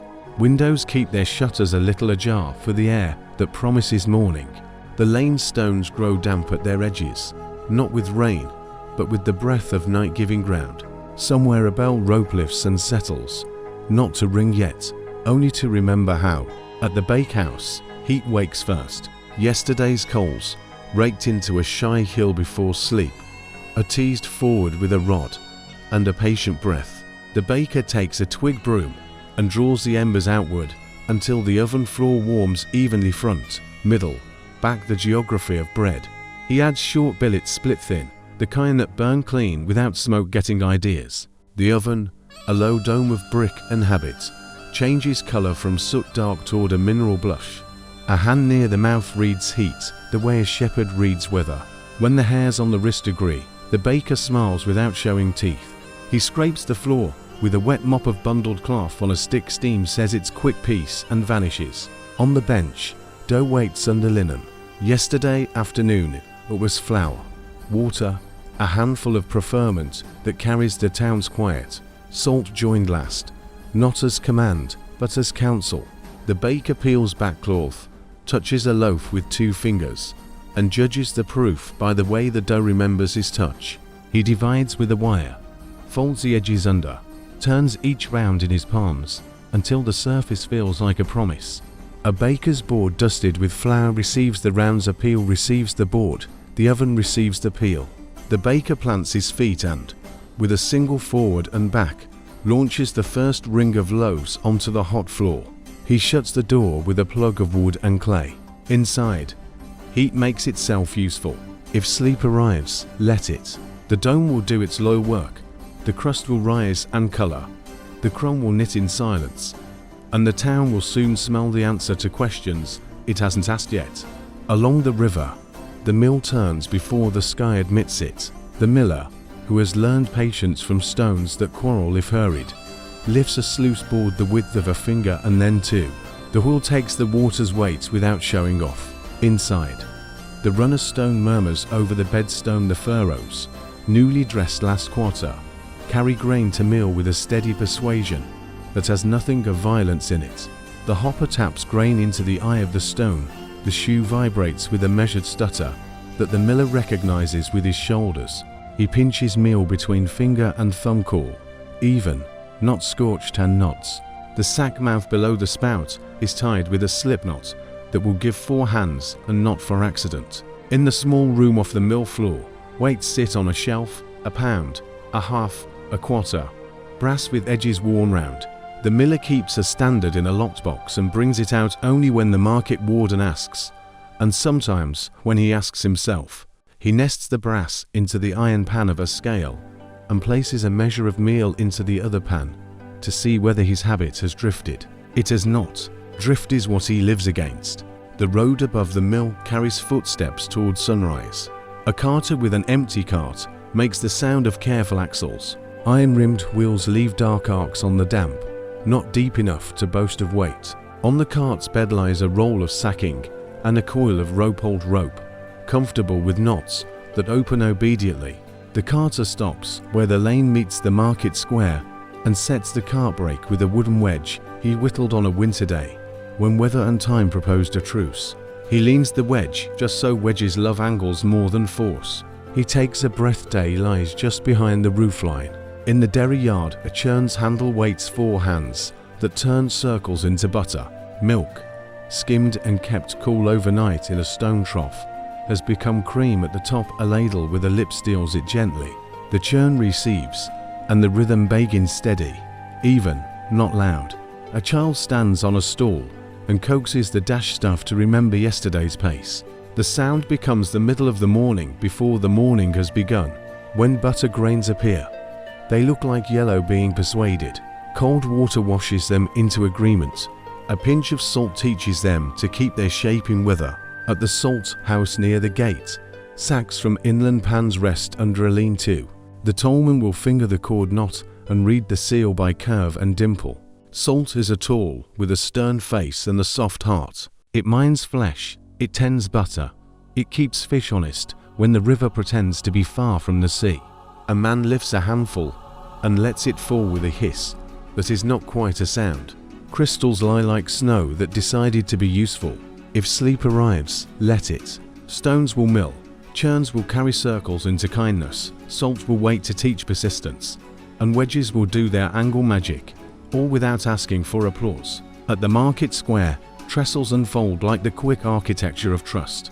A fishwife sets her board near the coal side of the well house. She lays eels in a plate like rope, perch with bright sides, and a pike with a look that says the river plays chess at night. She sprinkles a light veil of crushed ice winter, kept in the shade of a cellar, shaved at dawn by a man who has learned to travel through seasons without moving.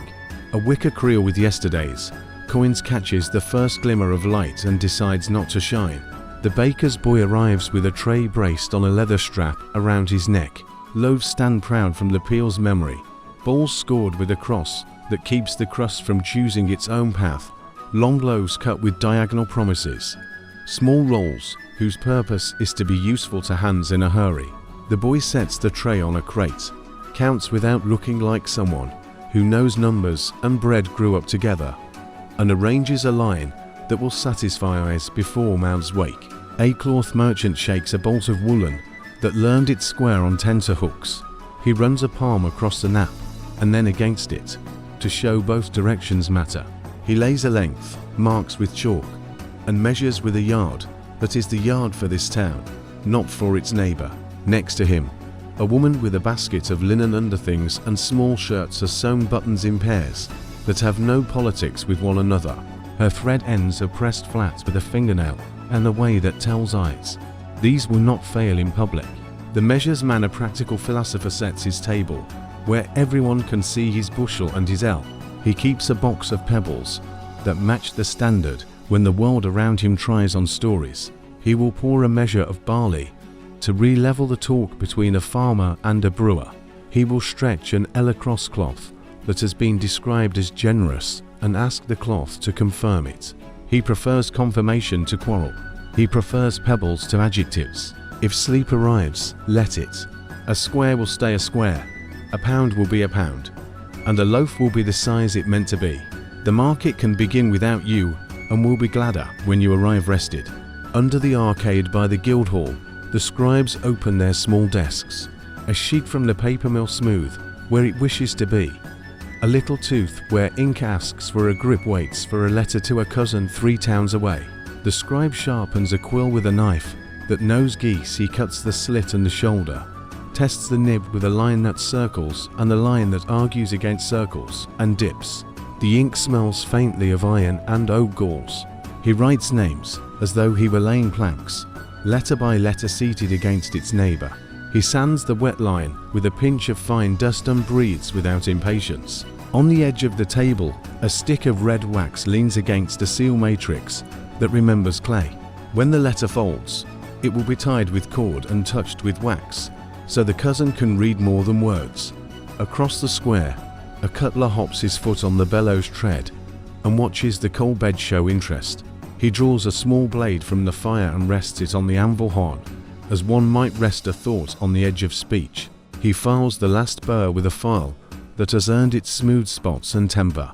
The blade reads a sharpening stone until both agree.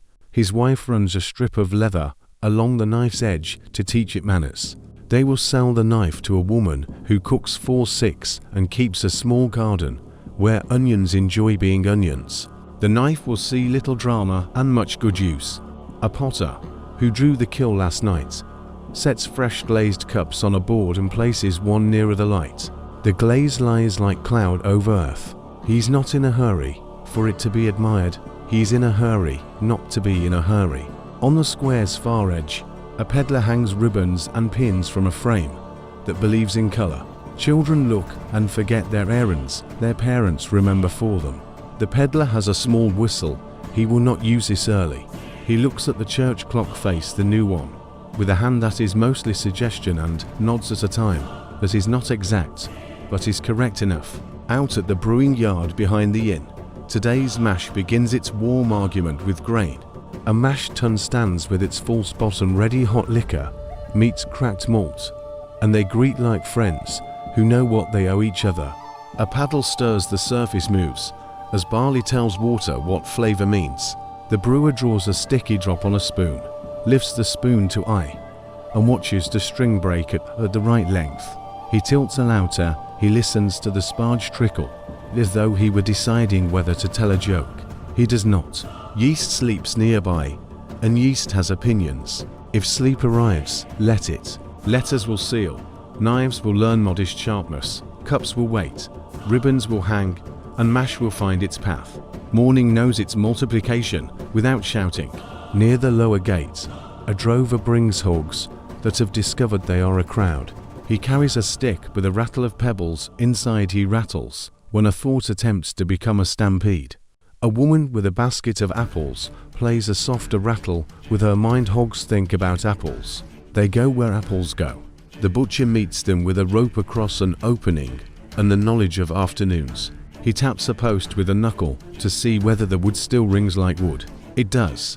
He nods and thinks about salt and smoke the way a sailmaker thinks about wind. By the bridge, a ferryman unties yesterday's knot and ties today's knot, which is the same knot, which is the point. He brings his lantern higher now and lets it be light downriver. Reeds return the compliments by not hiding his work. A woman with a basket of dye plants woad gone to seed, whirled, madder root waits for the far bank. She will climb the rise to the dyer's yard by a path that saves breath. The ferryman sets the pole, feels gravel, and moves in a line that respects water's wish to become a spiral. He avoids giving water ideas. The night archivist has been awake since the baker cracked the oven door to read temperature by colour. He walks the market slowly, fingers resting on his small board, now ready to write a list that is more prayer than inventory. Bakehouse dome heat set, floor mopped, rams planted, mill sluice to fingers, mill cool, brass weights on his cart wedge set, rope coil ready, dairy cream lifted clean, butter washed, salt taught salt, house scored seal red, crystals kept, dry fish eels plated, pike cool, salad ice shaved, bread scores remembered, cloth tenter square, yard confirmed measures bushel set, pebbles at hand, scribe quill cut, galling shore, sanded line wax seal, and cord awaiting cutler file true. Stone speaking, potter glaze clouding, brewer string break, drover rattle discipline, butcher post ring fairy not repeated, die path chosen. He draws, without looking down, a loaf with a cross, a mill wheel with 4 spokes, a wedge shape, a churn dash, a salt crystal drawn as a small square, a fishtail, a yardstick with marks, a quill feather, a seal circle, a knife blade, a cup, a barrel hoop, a hog's ear, a rope loop. His marks do not need to be beautiful, they need to be enough. He steps into the measures room, under the arcade, and places his palm on the standard bushel rim. The wood is cool, the iron ring sunk flush. He thinks about the way a measure is a kind of promise that lets strangers buy from one another without borrowing suspicion. He writes, "Bushel in tactile fair pound seated yard witness. If sleep arrives, let it. The town's bargains are ready to be gentle. Truth, in this place, wears aprons and wipes its hands before it speaks. A soft procession begins, bakers' boys with trays, dairy with wrapped pats, fishwives with the river, gardeners with greens that still remember dew. Bells sound prime without insisting that the day feel important. Windows open shutters, hook back thresholds, sweep themselves by the act of being respected. A priest walks across the square carrying nothing but a thought he plans to break into pieces later. A tailor's wife airs a quilt from the sill. Inside are scraps of men's work and women's squares sewn when conversation tried kindness. On the corner, a woman selling eggs checks each one with a candle, eyes reading shadow and shape. She sets aside from the basket any that have their own ideas. She writes on the day with her choices. This life, not this one, later for these. A boy with a broom makes the market's path wider by half his broom width. He has been told to sweep for the center, not the corners, because feet prefer middles, and middles prefer to stay middles.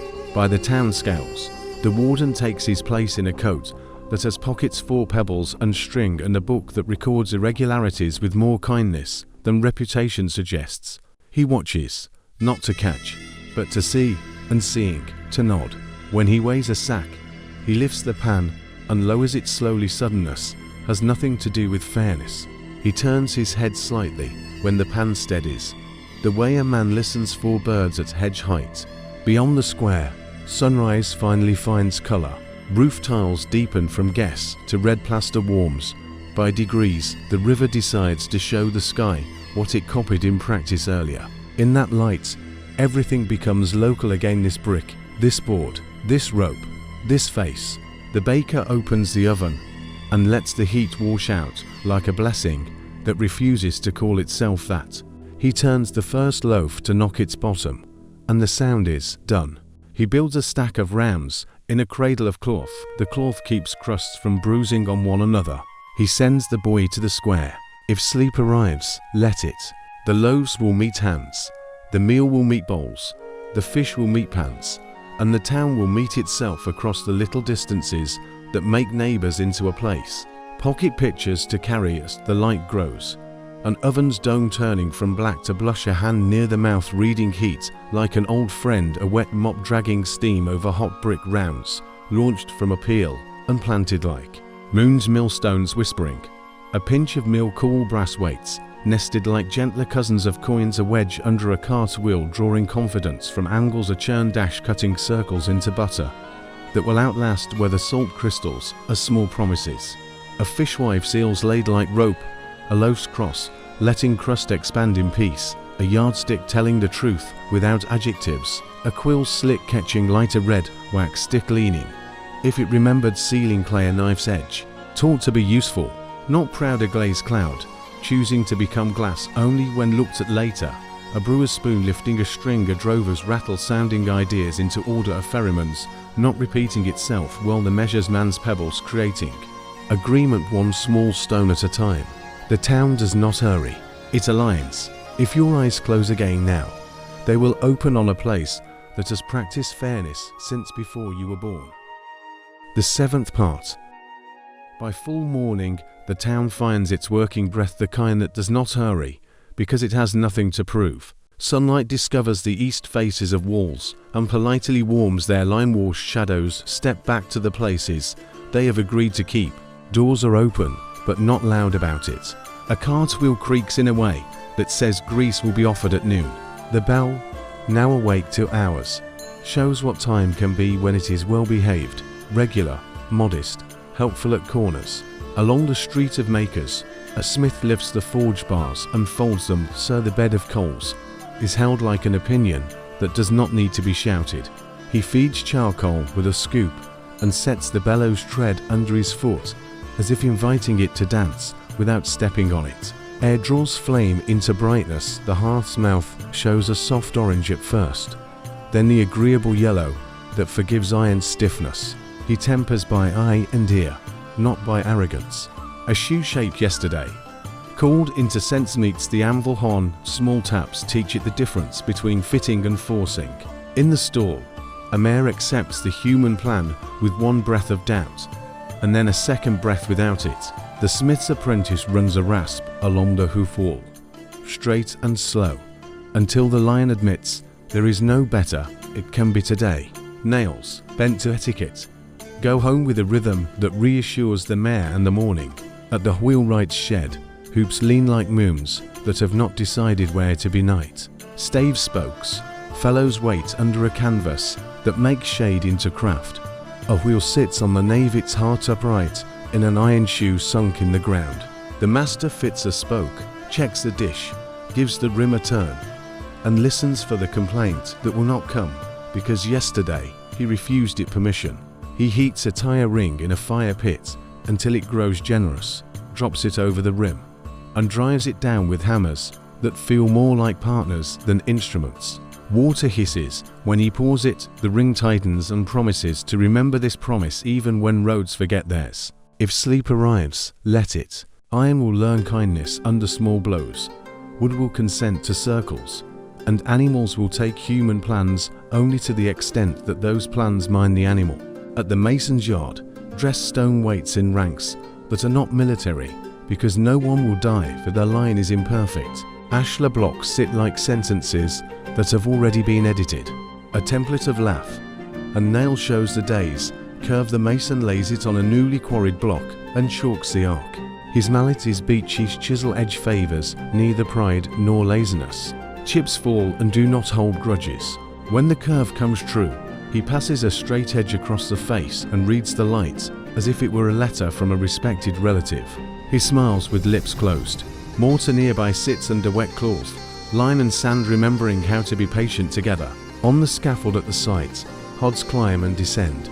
Feet find the next rung without asking questions out loud. A plumb bob wastes no time saying what is vertical. The wall admits new stones and keeps old ones in conversation. A mason's line hums in the breeze, like the string of a tuned instrument that cannot be bothered to perform. In a glazier's corner, hom panes thin, pale, forgiving are scraped with the back of a knife until light has learned to pass without being clever about it. For the richer place up the hill, there is glass, small, bubbled, pleased with its own attempt at clarity. Lead canes lie in coils like grey vines. The glazier cuts them with shears and opens their channels with a pointed tool. A pattern board sits on trestles. Pins hold the plan to the reel. Coloured pieces arrive from parchment templates and meet each other with slow, quiet clicks.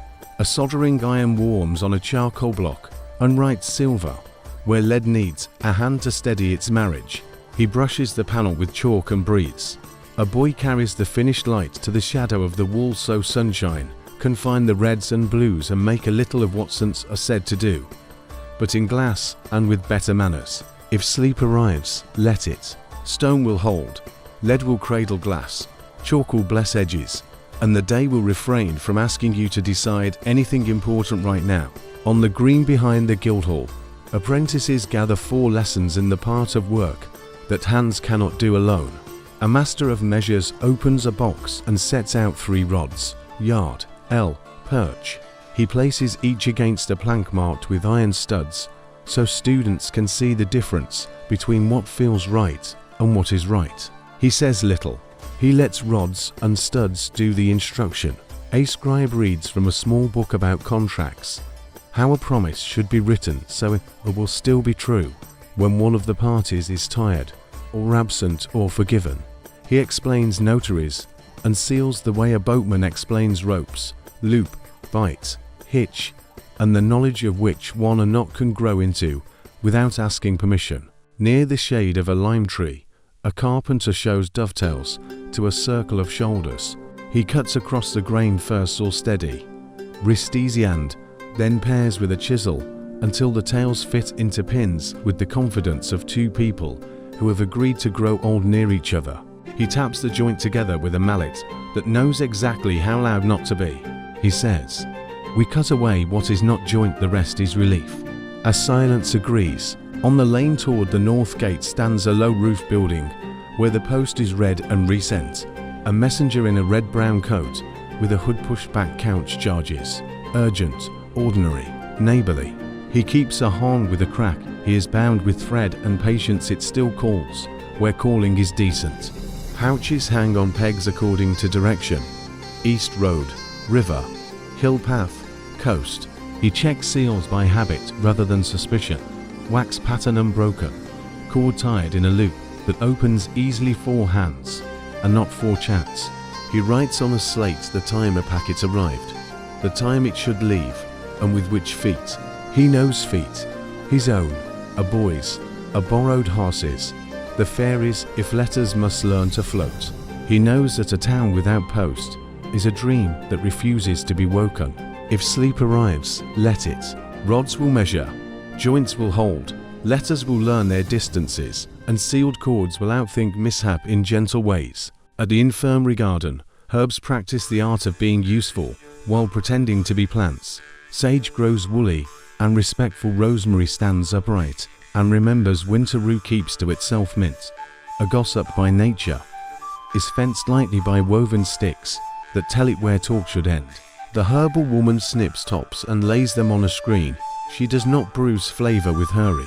A mortar receives seeds with a pestle that prefers circles to blows.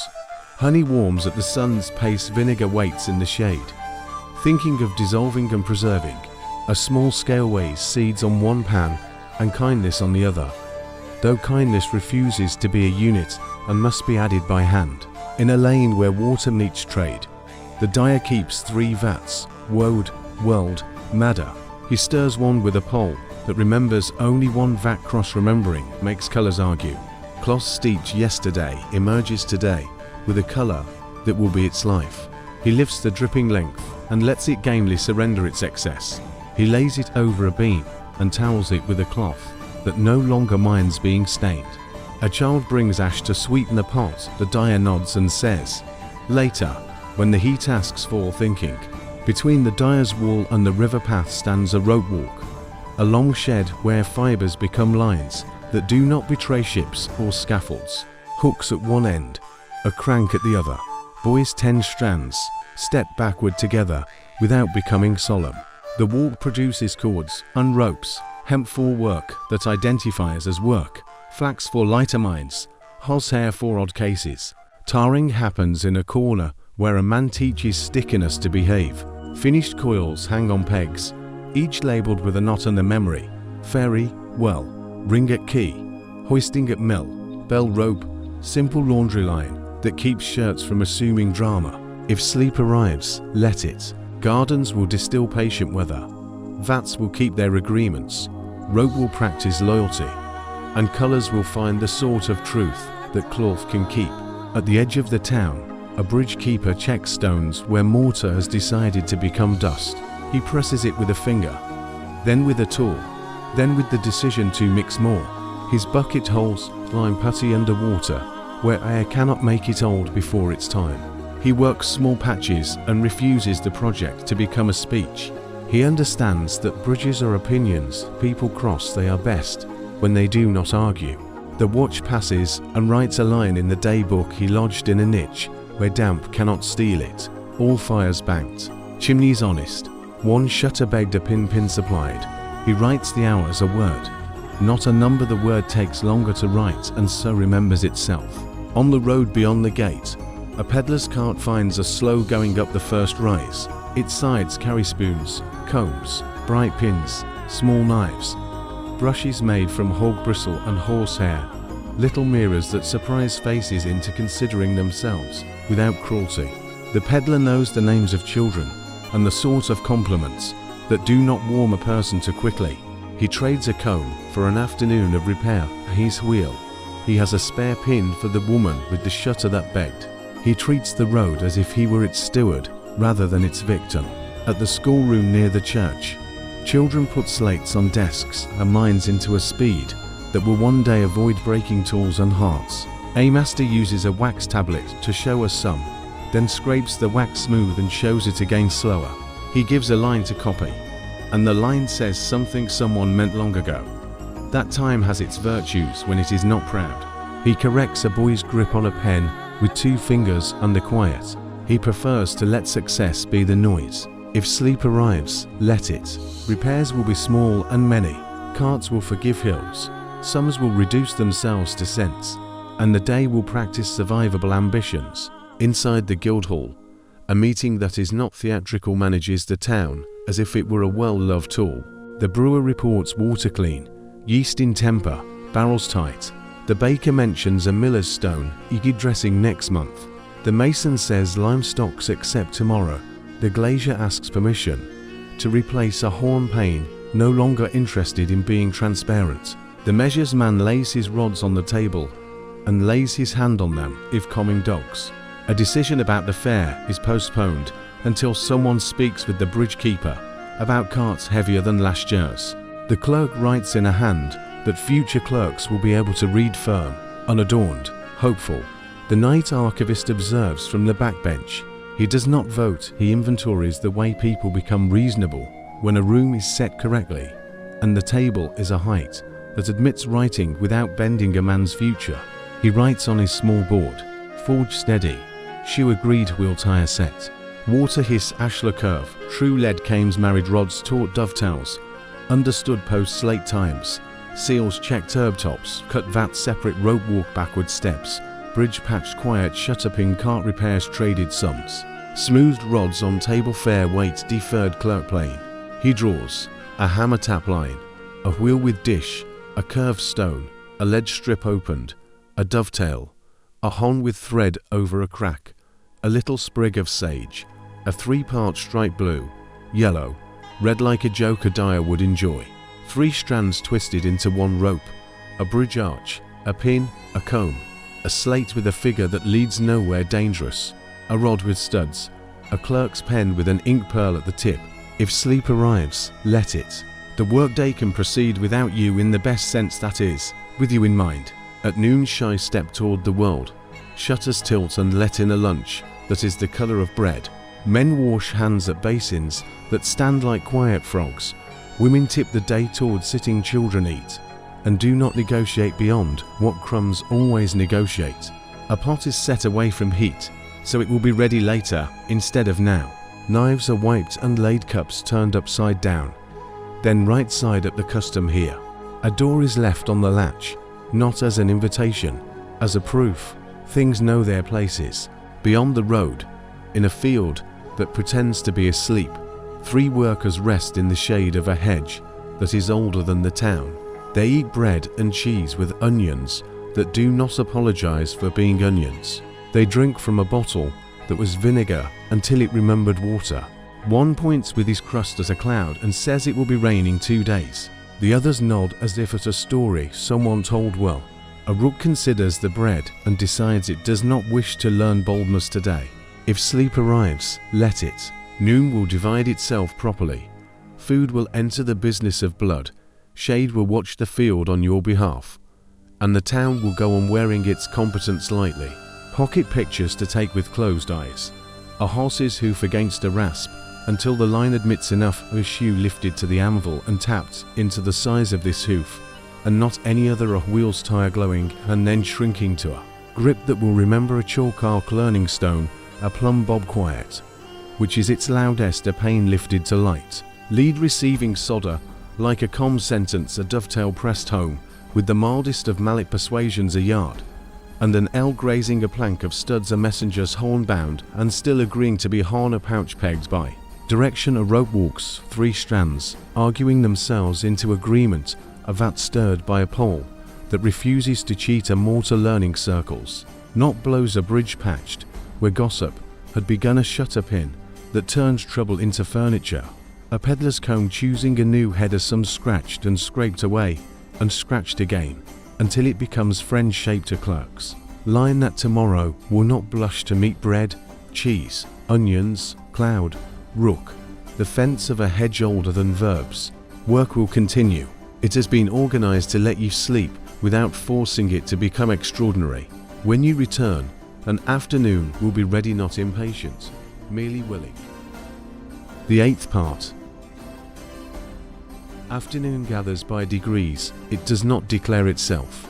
The sun loses patience with roofs and begins to speak to courtyards, 2 benches pushed under eaves, to the long tables where hands know what to do. Shadows draw long, not stern, and settle into lanes with the same courtesy as guests who take the chairs they are offered.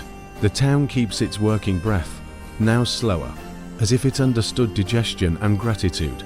Down at the river bend where stones have been taught to keep their places, the laundry green lives its steady life. Lines stretch from post to post like reason made visible. Shirts and smalls lift their clean weight into air sheets, find the wine's flatter opinion, and accept it. The washerwomen have already slapped and rubbed and rinsed, now they turn to the art of order. Pins bite cloth without cruelty. A girl walks the line with arms raised, fingertips checking that hems fall parallel with the grass. She has learned to see level without measuring. Buckets rest with their mouths high to discourage mischief from the water that remains in them. By the weir, the fuller's shed keeps the worlds in a truce, a world that loves the smell of soap and fresh washed linen, and a world that forgives strong steeps because warm cloth later will be trustworthy.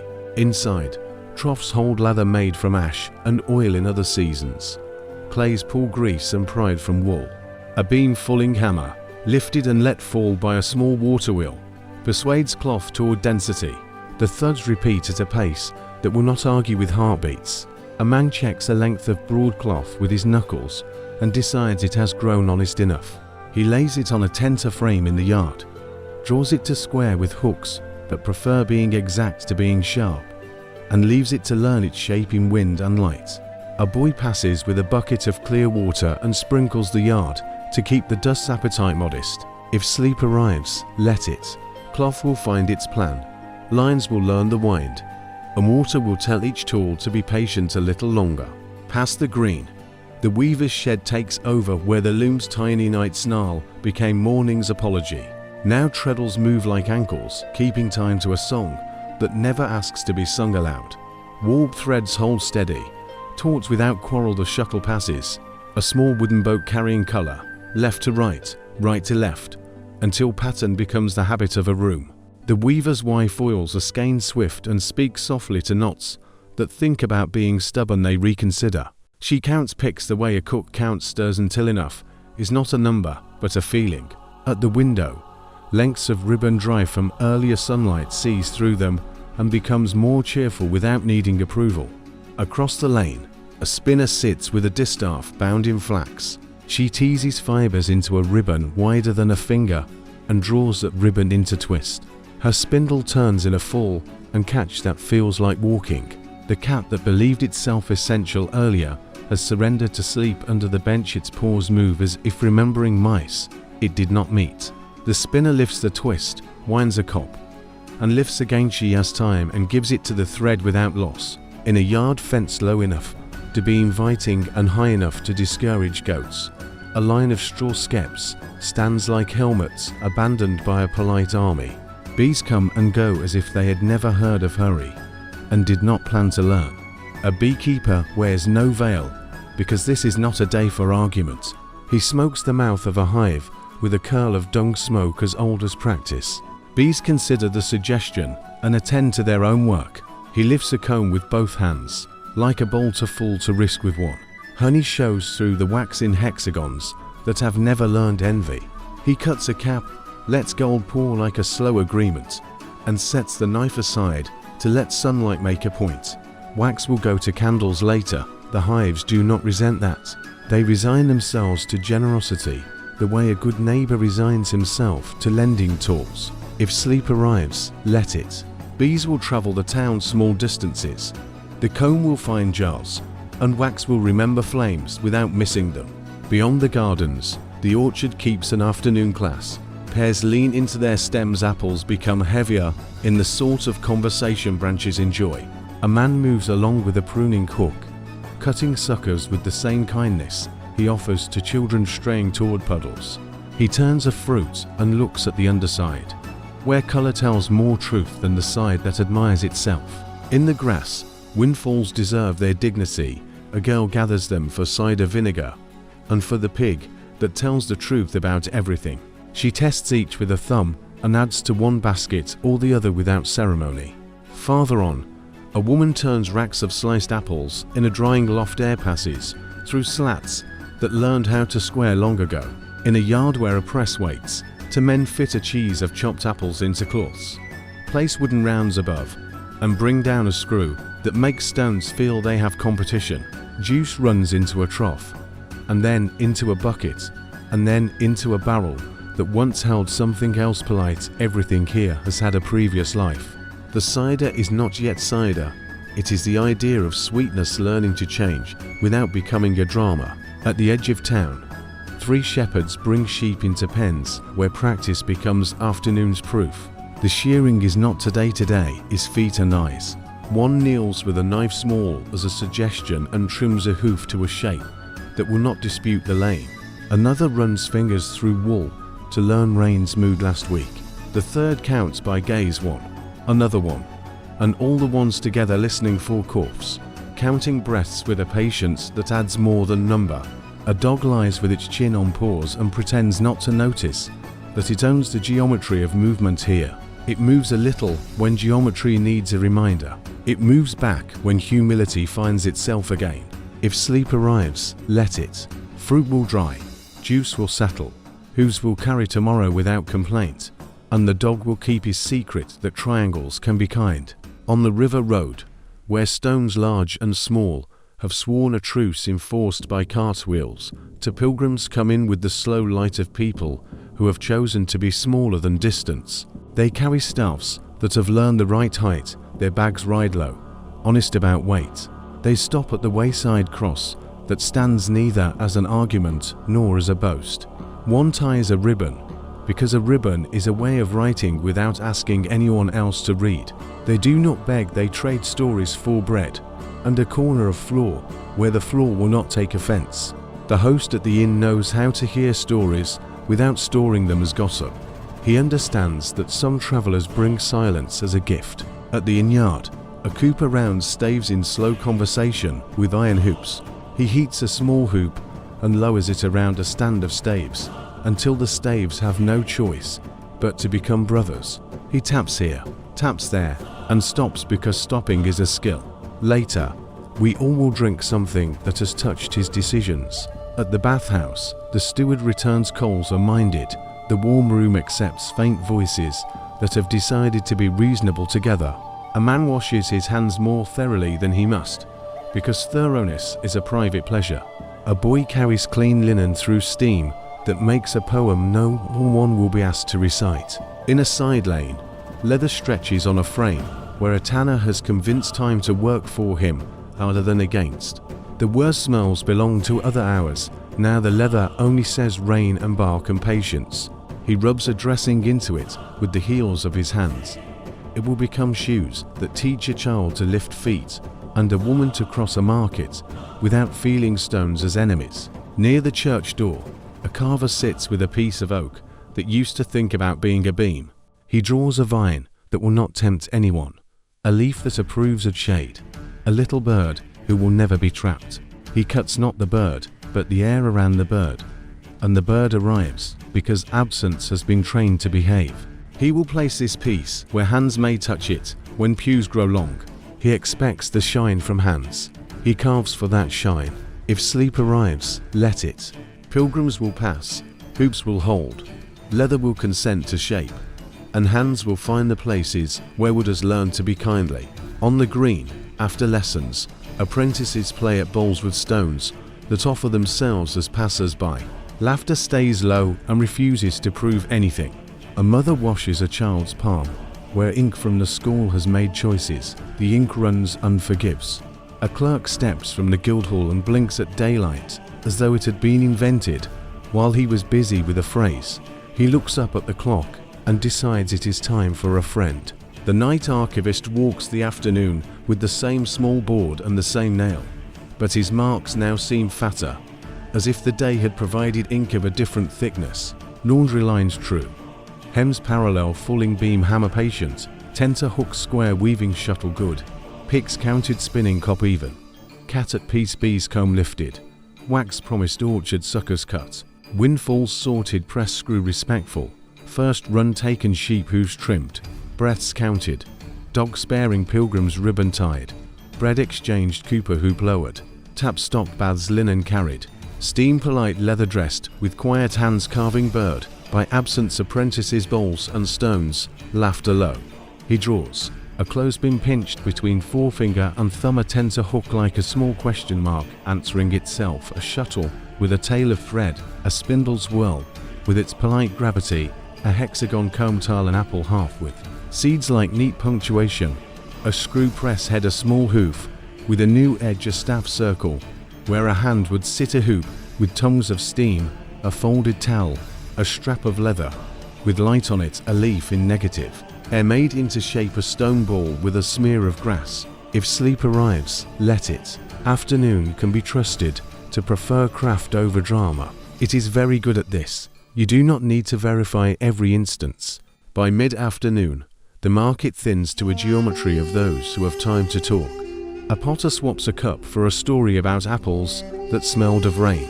A fishwife trades a tale for a promise about a knife tomorrow. A man with a lute does not play, he tunes in the way a person waters a plant, gently, in advance. A child carries a note from one kitchen to another with the seriousness a note deserves.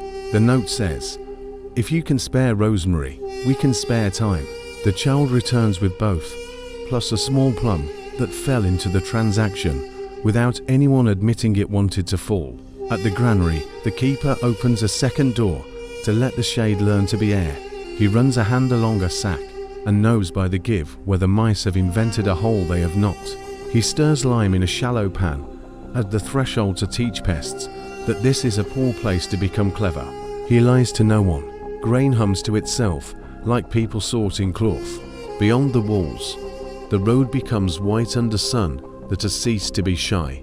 Men stack hay on a wain with forks that have conversation longer than winter. They build the load into a shape the wind will have trouble explaining to itself. A boy rides the top with a fork turned into a scepter, because kings do not get all the good props. He dismounts before the gate because gates demand respect, not theatre. In the dyer's yard, a length of blue hangs where earlier it learned to be blue. Now a length of world yellow joins it, and a strip of madder red will follow when it decides it has made its case. The three together look like an argument that decided to become a friendship. The rope that holds them hums lightly, and no one claims it is music. The bell hints at the hour that comes before the hour of eating. In kitchens, knives have already been sharpened to the modest edge that makes vegetables consider cooperation. On boards, herbs volunteer to be smaller. A hand claps flour from itself and wipes the clap on an apron, as if printers had never yet imagined ink and paper, which is in any case none of flour's business. If sleep arrives, let it. The town knows how to turn afternoon into evening without startling anyone, least of all the one who might be resting now. Pocket pictures to carry into a nap, leave and rejoin. White shirts taking the shape of air on a line between two honest posts, a fulling hammer tapping a decision into cloth, while the river encourages a loom shuttle, passing a thought from one side to the other, without becoming a speech, a spindle turning, because gravity and twist admire one another, bees for giving smoke and giving honey, as if it cost them nothing, and apples underside, telling the truth first, juice choosing a wooden path, a dog letting triangles exist quietly, a ribbon on a wayside cross saying nothing and meaning it, a hoop steaming down a new barrel, a towel softened by steam leather that learned its patience from bark, a bird carved by removing what is not bird, apprentices rolling stones along the green, a note that trades herbs and invents a plum blue, yellow, red drying it. If they had thought of it, hay built into an argument, wind cannot win a bell that does not need to finish the sentence. The day will go on listing small competencies until lamps remember their duties. You can leave now. When you return, there will be soup thinking about bowls and stories thinking about the distance between tablemates. The ninth part. Evening arrives with a temperament the town understands. It does not knock. It leans against thresholds, softens edges, and invites the day to sit. Roof lines lose their sharpness, lanes trade dust for coolness. The river changes from a mirror of sky to a ribbon that keeps its own counsel. Smoke from any heart rises straight a little way, then thinks better of it and folds into air. Nothing urgent announces itself. The town sets tables, trims wicks, chooses stories. In kitchens, iron remembers heat with dignity. A pot that steamed all afternoon now settles to a patient simmer. A stew that chose to be brown instead of dramatic becomes proof that slow is a flavor. On a board, leeks decide to become smaller. A turnip, sliced thin, finds mercy in butter. Bread, cut with a knife that does not need to boast, shows crumbs like well-woven cloth. A pinch of salt falls from fingers that have learned generosity by degree. Cups turn upright. A jug of small ale, young and honest, waits for hands that do not spill on purpose. The tablecloth is not linen, but it is clean. Its whiteness is a form of good intent. Behind the inn, the brewer listens at the lip of a tun. Fermentation murmurs with the steadiness of a sleeper. A faint breath of bread and apple says the yeast have chosen work over theatre. He draws a sip in a cup and holds it against light, as if light could comment. It does not. It agrees by not disagreeing. He writes a chalk mark, the barrel head, nothing easily read from the road, everything adequate inside the yard.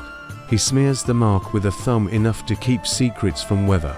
At the bakehouse, with evening bowls stacked and the day's boards washed, the baker begins tomorrow. Flour, water, a ladle of the old leaven, quiet as memory are stirred in a crock that has lasted longer than some marriages. He covers the sponge with a cloth that remembers last week's batch and sets it on a shelf where heat still lingers from the oven's pride.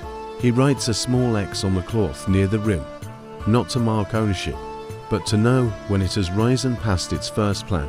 He sets the peel to dry by the wall, edge up, the way a boat sleeps when it trusts the tide. If sleep arrives, let it. Porridge will thicken by minding its own life. Yeast will turn tomorrow into food. Without supervision, knives will continue to be reasonable. Cups will wait to be filled and emptied. The watch sets itself for night with the courtesy of an old habit. A man takes the town horn from its peg, another hands him a lantern with the wick trimmed and the glass wiped free of soot. The horns crack, bound with thread and pitch, and the patience of a messenger we once met makes a line of light near the mouth when the lantern stands behind it. The watchman checks shutters along the north lane, fast but not unfriendly. He looks up at the eaves where thatching pins show their geometry and notes the places where a pin admires its own looseness too much. He will bring a thatcher tomorrow. He writes a line in the book at the Guildhall Mitch hour. Weather, small news. He writes the hour as a word again. The slow curve of letters keeps the town in a tempo that does not trip on itself. By the lower gate, the ferryman ties the day to the ring in the keystone one last time. He has 3 knots, and they decide among themselves which is tonight's. A late cart rattles down, wheels making questions on the stones. The ferryman listens, then shakes his head and points at the inn yard. Not tonight. The river is not a mood, it is a governance. He lifts the lantern, lets it be light long enough to teach caution, then lowers it to half so darkness can remember it is still in charge. Near his hand, the iron ring set in stone seems to breathe a little. It does not, of course. It keeps faith with weight. At the dye yard, the day's last cloth is rinsed in water that has chosen coolness again. Blue, yellow, and red, the trio that argued into friendship. Noon are taken in and laid over poles beneath the eaves. A cat that once had opinions about skeins lies like punctuation on a folded length, then decides to be a different punctuation. In a corner, wax from bees melted this afternoon, sooner a wick twisted from linen scraps. A hand turns it, not tightly, not loose, a rhythm learned from combing a child. In rooms where books live, the scribe sands a line and shuts the knife used to trim quills. He ties a cord around a folded letter, then presses the seal. The matrix leaves its figure not a crest that would wake politics, not words that would wake arguments, only a shape known in the market to mean, let this pass. He warms the seal's face on the cooling stove a moment too long and smiles. The warmth takes the sharpness from the wax. He writes a final name and blots twice. The day has been good to his hand. If sleep arrives, let it. Knots will hold Rings will accept obedience and return it. Dye will keep its soft promises. Wax will become light, and writing will go where feet consent to walk. In the houses, thresholds learn again the evening rituals. A pair of sandals comes to rest under a stall, so they will not argue an ankle in the morning. A bucket is tipped, then set upside down, so the night does not invent projects inside it. The last bucket of well water for the lane is drawn slowly, rope whispering against wood. At a window, a woman blows across the mouth of a clay lamp. The flame listens. She trims the wick with a spit and fingers, then lights it again smaller. The lamp makes a circle within which conversation fits. A thread and needle come out of a small wooden box. A shirt is mended at the hem, where honesty meets wear. A child learns to bite thread cleanly without eating it. The house practices the art of deciding enough. The Guildhall opens a side door to light a meeting that is not a meeting. Neighbours who agree to be neighbours with bread and the story. The measures man keeps his rods under the table, close enough to lay a hand on if talk grows untidy. It does not. The cooper tells of a barrel that liked to be larger than its staves. He prevailed by stopping sooner, then continuing later. The mason tells of a curve that would be a curve only when he stood the other way round. The rope walk man says that 3 strands accept being one as soon as each believes it is not being erased. A quiet spreads that is not silence. The night archivist listens from his bench and writes on his small board. Rods near stories, honest problems, polite about being solved. In the church, the last office of the day lets the bell be small. Voices stay in their lane. A psalm rises as if tested on a plank before walking on it. Candles learn to smoke less when they are not teased. A draft from the west door decides to be manners instead of mischief. A baby makes a human sound and no one looks. The stone stores the tone, not as a secret, but as a way of remembering the pace at which people can be kind. If sleep arrives, let it. The lamp circles will carry your absence for you. The bell will not wake anyone who has not asked to be woken. Stories will put away their elbows. Down in the lower quarter, a tinker lifts his pack from the peg and counts the rivets he will sell tomorrow. He oils a hinge that squeaked only enough to volunteer its need. A woman feeds the last scraps to the hens, whose gratitude is a simple arithmetic. A boy who has kept the dog's company all afternoon unties the dog from the idea of duty. The dog yawns like a king, eats sleepy by justice, and finds his plank by the warm stones. A cat returns from its neighborhood ministry and sits in the doorway as if considering politics, then remembers that nothing is required. It goes inside. At the infirmary, the herbal woman checks the cool room. Comfits sit in linen bags, jars keep their shoulders just below water in the floor cellars that have the temperature of reason. She labels a row with strokes that even a tired eye will respect in the morning. She lines up 3 small spoons wood, horn, tin and decides they will be enough. In the yard, the mint, fenced from self-esteem, is dark but not jealous. The rosemary stands and minds winter. The rue keeps its own counsel. The bees, who are generous by arrangement, fold into sleep like a lesson well learned. On the wall walk, a watchman stops where the river path curves toward the ferry. He knows by ear when a cart is heavier than it claims, by nose when a hearth fire is displeased with itself, by eye when the sky means rain or only wishes to be admired. He rests an elbow on the merlin and counts the lanterns he can see. In yard, Guildhall side door, a dotted line down the Maker's Street, 1 at the dye house, 1 at the rope walk eve, 3 clustered near the bathhouse, 2 at the granary. He says the number under his breath and lets the number become a kind of prayer that has forgotten to ask. He taps the hon only to feel it answer his finger and moves on. The river widens into night comfortably. Reeds make their crosstalk, a conversation that refuses to conclude. A fish, untroubled by ideas, writes a brief silver sentence and erases it. The far meadow accepts the moon's rehearsal. A heron stands at the literal boundary that never argued with the council. The ferryman sits on a block and lets his hands be hands. He lifts the lantern and lowers it and lifts it again, not to signal, only because hands like to finish their last task with the gesture that started it. If sleep arrives, let it. The river will keep its measures The wall will keep its steps, the town will keep its scale. You are not needed for the arithmetic to sum to com.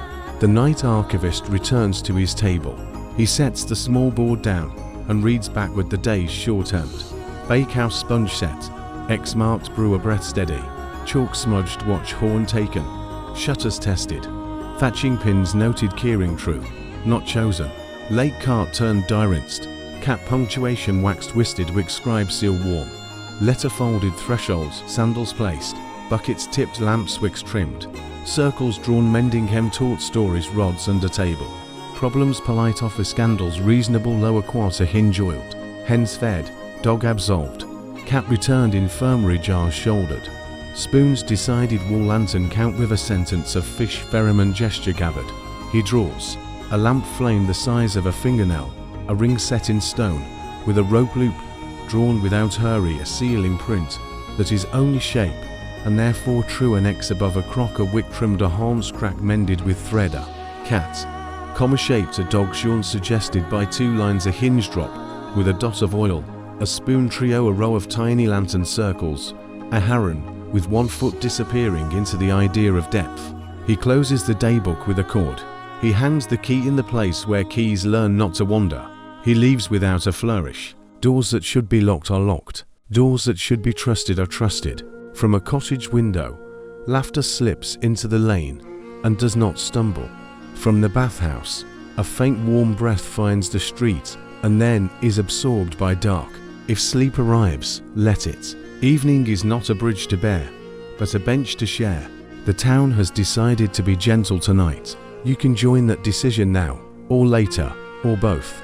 Pocket pictures to put under your pillow, a child who remembers, a ladle of sponge becoming tomorrow's, bread behind a cloth with an XA lantern's glass wiped, the wick trimmed to lawfulness, a watchman's horn with the pitch seam that knows its own story, a ringing keystone, a knot that has learned which night it is, a letter folded, the seal's face warmed into reasonable softness, sandals nested, bucket upside down, lamp circle on a table, a hem mended, and thread bitten off with the effort not to eat it, rods under a table like dogs being good candles that have learned not to smoke, a hinge that squeaked once and now forgives hen settling into a geometry that does not require chalk jars, shoulder deep in coolness, 3 small spoons like a family lantern, dots counted along a street, reeds making speech and refusing to argue, a heron whose patience embarrasses clocks. Night does not need to be proven. It arrives, it holds, it hands you over to sleep without condition. The town accepts, and in accepting, becomes itself. The 10th part. Night takes the measure of roofs and finds everything in proportion. The lanes wear their narrowness with pride, now they know it keeps the wind from swaggering. Windows settle into a pattern of small constellations. Here a square, there an oval, one with horn panes that let the flame turn gentle edges into milk. Beyond the walls, fields lie broad and blank like thoughts that have decided not to disturb anyone. Inside the town, doors breathe, hinges remember to be discreet. The hour does not argue for a number. It introduces itself by temperature and the way sound moves. On the wall walk, 2 figures pass without hurry. One holds a lantern whose light is more important to his feet than to his eyes. The other carries a cudgel he has never met as a weapon, only as an announcement that the town prefers peace. They stop at the north angle to listen to what silence says when it has time. Far off, an owl discusses business with the ground. Closer, a river puts its hand over its own mouth. The watchman counts the chimneys that breathe well and the 2 that pretend not to. Tomorrow he will mention it to the thatcher without making the thatcher feel famous. Below, the maker's street is arranged like a sentence that will be easy to read in the morning. Tools hang with their heads down. A forge is ash grey and satisfied bellows sleep with their tongues inside. On the wheelwright stand, a hoop gleams where water dried to a memory. The mason's line is wound on its peg, the plumb bob rests in a wooden cup that keeps it from proving itself to the floor. The glazier's bench holds a panel beneath a cloth, as if glass desired darkness after behaving like light all day. In the post room, pouches hang on their pegs sorted by direction, even when direction has gone to bed. At the rope walk, Strands have been tied off so tomorrow knows where to begin without thinking about it. If sleep arrives, let it. The town has perfected the art of putting itself away. Nothing will fall because pride is tired. In the lower quarter, where the lane finds the river and pretends it has discovered geography, a dog rolls once on its plank to claim the corner nearest the warm wall. A cat measures the night with the quiet arithmetic of whiskers, then decides the ledger balances and sits down. The tinker has hung his pack where mice cannot audition for his straps. A woman moves a pair of clogs so that a foot in the morning will meet them as a friend. She closes a shutter with a pin that remembers its pinhood and does not make a speech about it. Her lamp draws a circle over the table inside the circle. 3 peas left from supper look like heroes. She lifts them into a dish for tomorrow's soup so heroes will not be wasted. In the granary, the keeper makes his last round. He lifts the lid of the cool trench where water keeps jars shoulder deep and respectful. The clay rings around their necks shine a little, happy in water and in being useful. He checks the chalk marks at the base of sack stacks. Small slashes that say how many times he promised himself to promise someone else. He wipes away too, because the promise has been kept. A reed broom rests with its bristles up so it will not practice too much while no one is watching. A mouse considers a gap and, finding lime there, takes its education like a gentleman and seeks a different profession. Down by the quay, the ring set in stone has learned to be colder than the rope that embraces it. The ferryman's boat is under a tarred cloth, reluctant to speak with dew. The metal tastes the air and decides not to rust tonight and will begin another time, when weather is less polite. The current leans its shoulder against the pier and makes it a better idea. Across the black water, a light moves once and then stops. Perhaps someone settled a lantern in a window and remembered it prefers a lower flame. The savour of dye hangs faintly near the eaves beyond, not enough to offend, enough to tell you that colour is a plant the town grows in more than one garden. If sleep arrives, let it. Rope will accept stone, water will accept night, plant and pigment will accept pause, and every accepting thing will teach your breath. Under the eaves of the Guildhall, a man with a cough has learned to cough only into his sleeve and away from the direction of doors. He sits on the step and tells himself one of the day's smaller victories. The spoon he carved for his youngest fits the small mouth and does not scratch it. He thinks about the sound his wife makes when she lays it in the bowl. The cough decides it has been heard and leaves him alone for a while. From the side room comes a whisper of to neighbours, finishing a conversation about a fence. The fence has agreed to be fence-shaped. They do not shake hands. Hands are tired, understanding is enough. At the infirmary garden, the knight learns what herbs look like when they have done their best and stopped. Mink keeps to its pen without instructions. Sage greys into the kind of green that only two people notice and both of them are kind. Rosemary points at the sky in case anyone forgets where winter lives. The herbal woman has placed 3 folded cloths over jars. Their corners line up with the patience that makes sickness feel it can go somewhere else. The bees, whose language at noon was public, now use a whisper that is either mathematics or prayer. Near the churchyard, stones keep their names a secret. It is not a time for reading. It is a time for stones to be heavy and for grass to be honest about dew. The bell has become a promise in bronze rather than a ring in air. An oil cup at the door burns very low. It remembers that it is allowed to do so. Inside, wood that will be wood forever gives back a little of the day's warmth to no one in particular. If sleep arrives, let it. Names can be heavy without being tragic. Warmth without destination is the best kind for rest. At the south gate, the gatekeeper sits with his back against the smaller door. He has a woolen cap that knows his head like an old song. On the table near him, in the ledger with lines, drawn from one side to the other, so straight that a ruler must have taught them. The pen lies across it and pretends to be heavy. He does not write, because there is nothing that wants writing more than it wants to be allowed to happen by itself. He eats an apple with more listening than chewing. The seeds clink into an earthen cup. If a latecomer knocked, he would answer without anger, but he prefers not to be asked to prefer. The gate stones press his back and mend it. He mends them back by existing.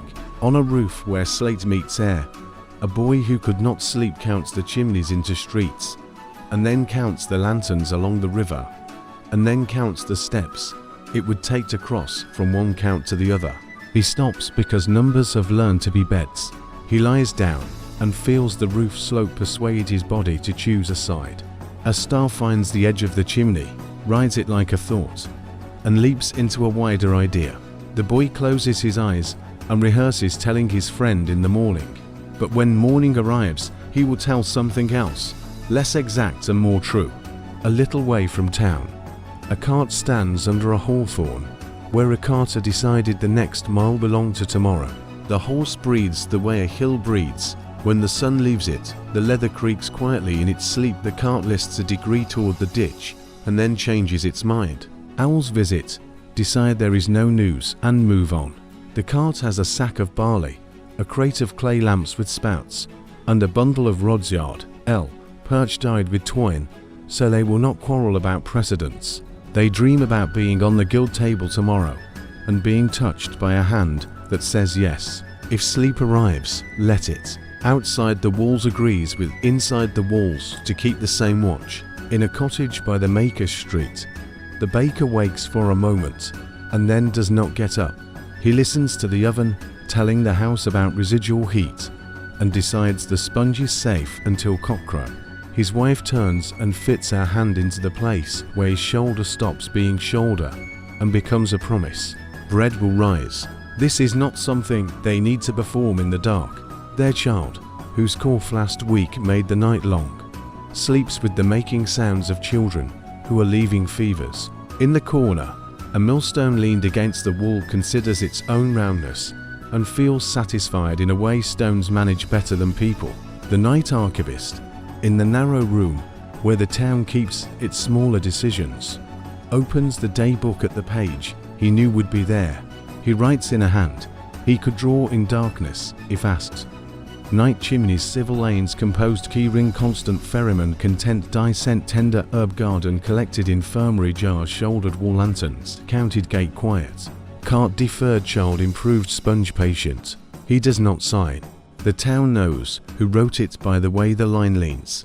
He places the small board beside the book and draws, to help the morning remember, a lantern the size of a thumb, a ring in stone with rope, 3 jars shouldered in water, a shutter pin, a cup with seeds, a chimney with a small cloud, shaped like enough a cart wheel that thought about rolling and chose to wait, a child's hand curled like a karma, a dog's ear, did Hilda, a star stepping off a roof edge. He ties the day book with its cord and slips the loop over the peg that keeps pegs from arrogance.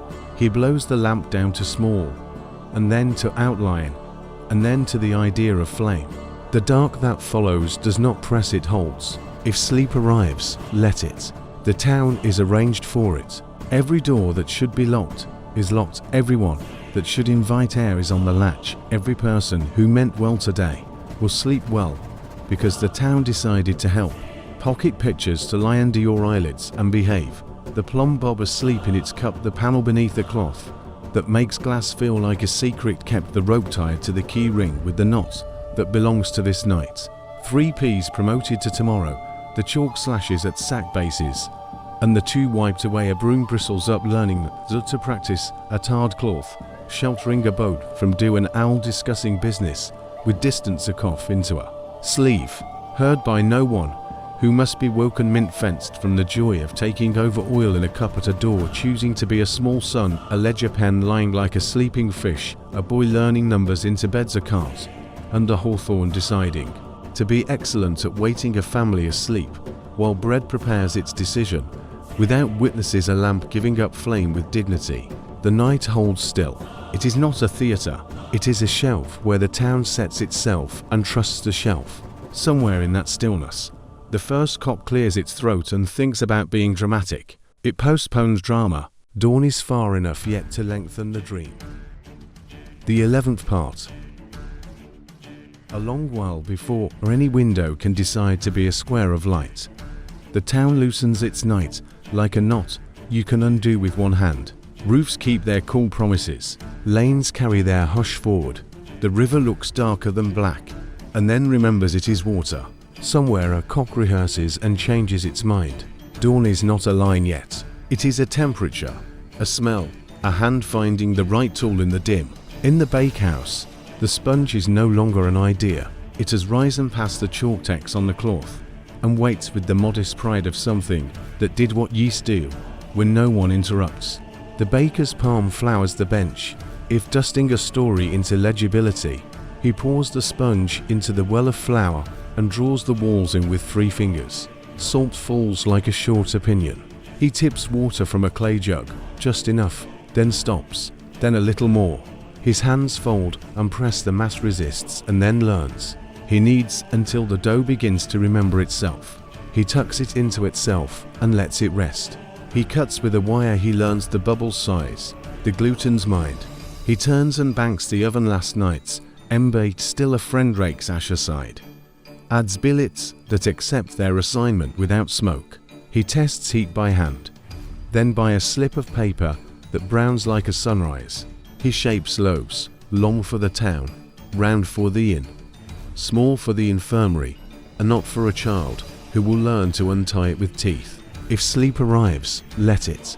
Bread will rise whether you watch. Not ovens have good memories. Morning can be trusted with small decisions. At the mill, the water that pretended to be a mirror turns back into motion.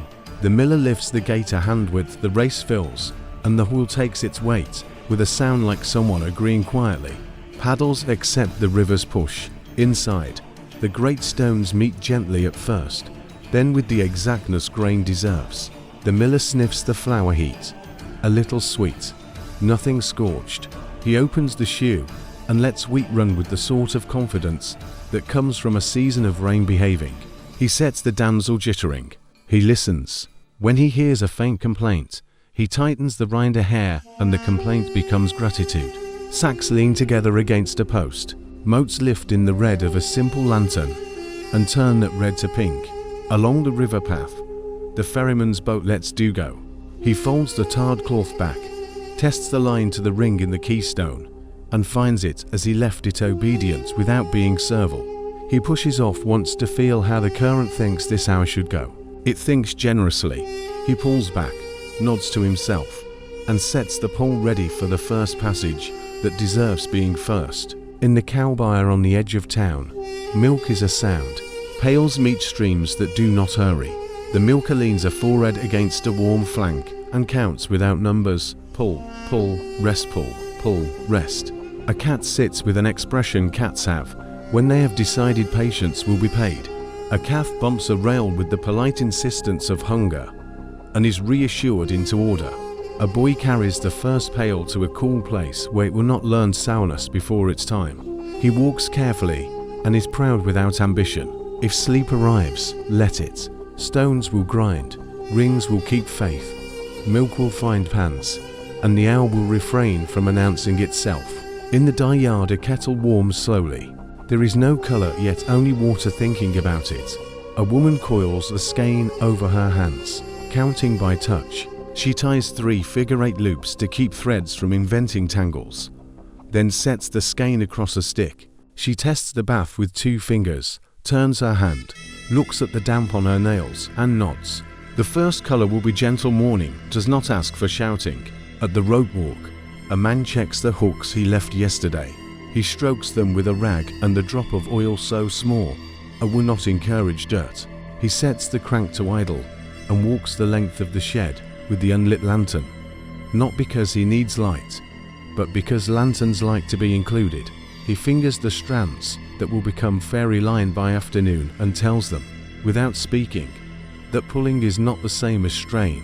In the post room, the messenger counts pouches by direction and changes his mind about one. He moves it a peg toward the east. He has learned that some roads become better before you learn why. He fixes a cord where a knot grew proud yesterday and replaces pride with reliability. He takes the harm down, touches the seam where pitch and thread once persuaded a crack to be history, and lifts it to his lips without playing. The shape is enough to wake the memory of sound in the courtyard. That is all sound needs at this hour. The night archivist steps into the maker's street with his board and a piece of chalk shaved to fine. He writes smaller than in daylight. Bakehouse, sponge to cloth sex loaf-shaped town. Inn, infirmary, knot, mill.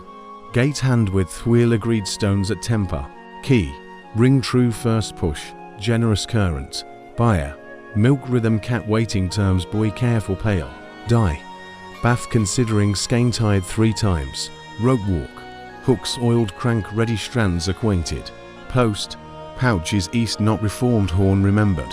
He draws a little oven mouth, a wheel tooth, a ring with rope, a pail with a quiet shine, a skein loop, 3 hooks, a peg board with 1 pouch moved a hand's width. He puts a dot by each drawing with the sort of dot that says, before, if sleep arrives, let it. The town is loading the morning like a cart without creaking. Up on the wall, the sky prepares a grey that will allow definition. The watchman who prefers words to numbers says, softly, almost. He walks the last length of parapet to hand his lantern to the dayside. On a roof ridge, the boy who counted chimneys now dreams a second chapter, and no one wakes him to compare it to the first. In the church porch, the oil cup has practically become itself. A hand shelters it, pinches, and rests the pinch in a saucer of water, where wicks learn humility. Inside, the air is at peace with yesterday. Down the lane, a carter returns from under hawthorn, without hurry. He tightens a leather thong here, checks a pin there, and tips his cap to the gate stones, as if they had granted him a favor in the night. He nods to the gatekeeper asleep on his folded arms, and does not feel superior. He knows the measure of mornings and of men. He drives to the granary with a motion that persuades wheels to pretend there are no stones at all. In the orchard, a badger has carved a path that does not offend the trees. He reaches the hedge and disappears into the idea of hedges. The hedge politely refuses to reveal the method. Birds give their first advice to air. The advice is simple: be air. If sleep arrives, let it. Advice that asks nothing of you is the best kind. A low light touches the long table in the Guildhall side room. The measures man lays the rods out in order yard. Perch only to pick them up again. They are correct because they have not been argued with overnight. The clerk sharpens a quill with the clean 3 cuts that make it a tool and not a bird's feather. He breathes on the ink pearl at the nib and watches it grow rounder. He writes today's date in a hand that does not try to be a sermon. 2 words for weather, 1 word for wind. He finds this enough. At the infirmary, the herbal woman tilts the pans of milk and watches cream learn to become a surface. She skims without rushing and sets each shallow bowl into the cool shelf under the floor slab. She taps a pot that kept a decoction from yesterday and listens to whether it still remembers its balance. She tests a spoonful on her tongue and says yes to herself. A small boy brought by his mother to the door coughs once and then does not cough again until later, when coughs will be less proud. She gives the mother a jar that will not frighten the child by taste. The jar has a line scratched near its neck, so the dose remembers itself. In the small schoolroom, slates stand like stones set ready for a foundation. The master runs a rag over them. Even rags have lessons about what they take away and what they leave. He places 2 wax tablets on a shelf and says a word to no one about patience. He opens the window a finger's width, because that is enough to teach the room where air comes from. If sleep arrives, let it. Measures hold quills agree cream finds surfaces rags learn. What not to erase windows explain gently. In the maker's street again, the baker slides the first loaves onto the peel. The oven mouth glows an authority that does not need translation. He sets loaves in, 3 by 3, according to the oven's knowledge of how heat travels. He closes the door, listens, and places his palm against the stone, to measure, but to become part of the answer. He breathes through his nose and smiles with his eyes. Outside, the faintest air begins to carry a smell that solves arguments. The miller ties 1 sack, then another, then checks the first 2 knots to be sure they did not learn pride while he was busy. The ferryman glances downriver and guesses that the first passenger will be a woman carrying a basket of eggs who will be kind to the boat and need no talk. He finds a coil of line near his foot and straightens it, because coils like to be dignified. The rope walkman sets his crank to move strands say yes, by twisting into better selves. In the dye yard, the bath declares its readiness with steam that is not drama. The skein immerses and learns the colour it asked for. The messenger pins a chalkboard to the postroom door, nothing legible from the street, only marks that make sense to those who carry. He sets one pouch aside with a small sprig of rosemary tied in the cord. He knows who will take it and why the sprig will make the exchange smooth. He does not intend to be clever. He intends for the day to remember how not to snag. The night archivist draws one more thing on his board: a loaf with a scored back, a wheel tooth with a dot beside it, the ringing stone with its rope coil made tidy, a little skein half immersed, 3 strands at the rope walk becoming one, a chalkboard with lines and dots, a sprig next to cord. He adds the smallest circle smell near the oven drawing, not because smell can be drawn, but because his hand knows what to do to remind his mind. If sleep arrives, let it. Morning is gathering itself carefully. It will not forget you if you join it late. The sky breaks from grey toward colour in places no one points to. A single window dares to become a square of pale gold. A second joins it and feels less brave. The watchman at the wall handovers the lantern and receives in exchange a skin of water with a cool mouth. He drinks, wipes his mouth with the back of his hand, and places the skin where hands will guess it. He walks down the stair and does not look back to see if the town behaves. He knows it will. Pocket pictures to keep if you wake later and wonder where we paused. Dough folded until it learned, then tucked to rest a paper slip in an oven browning. The first speech of day.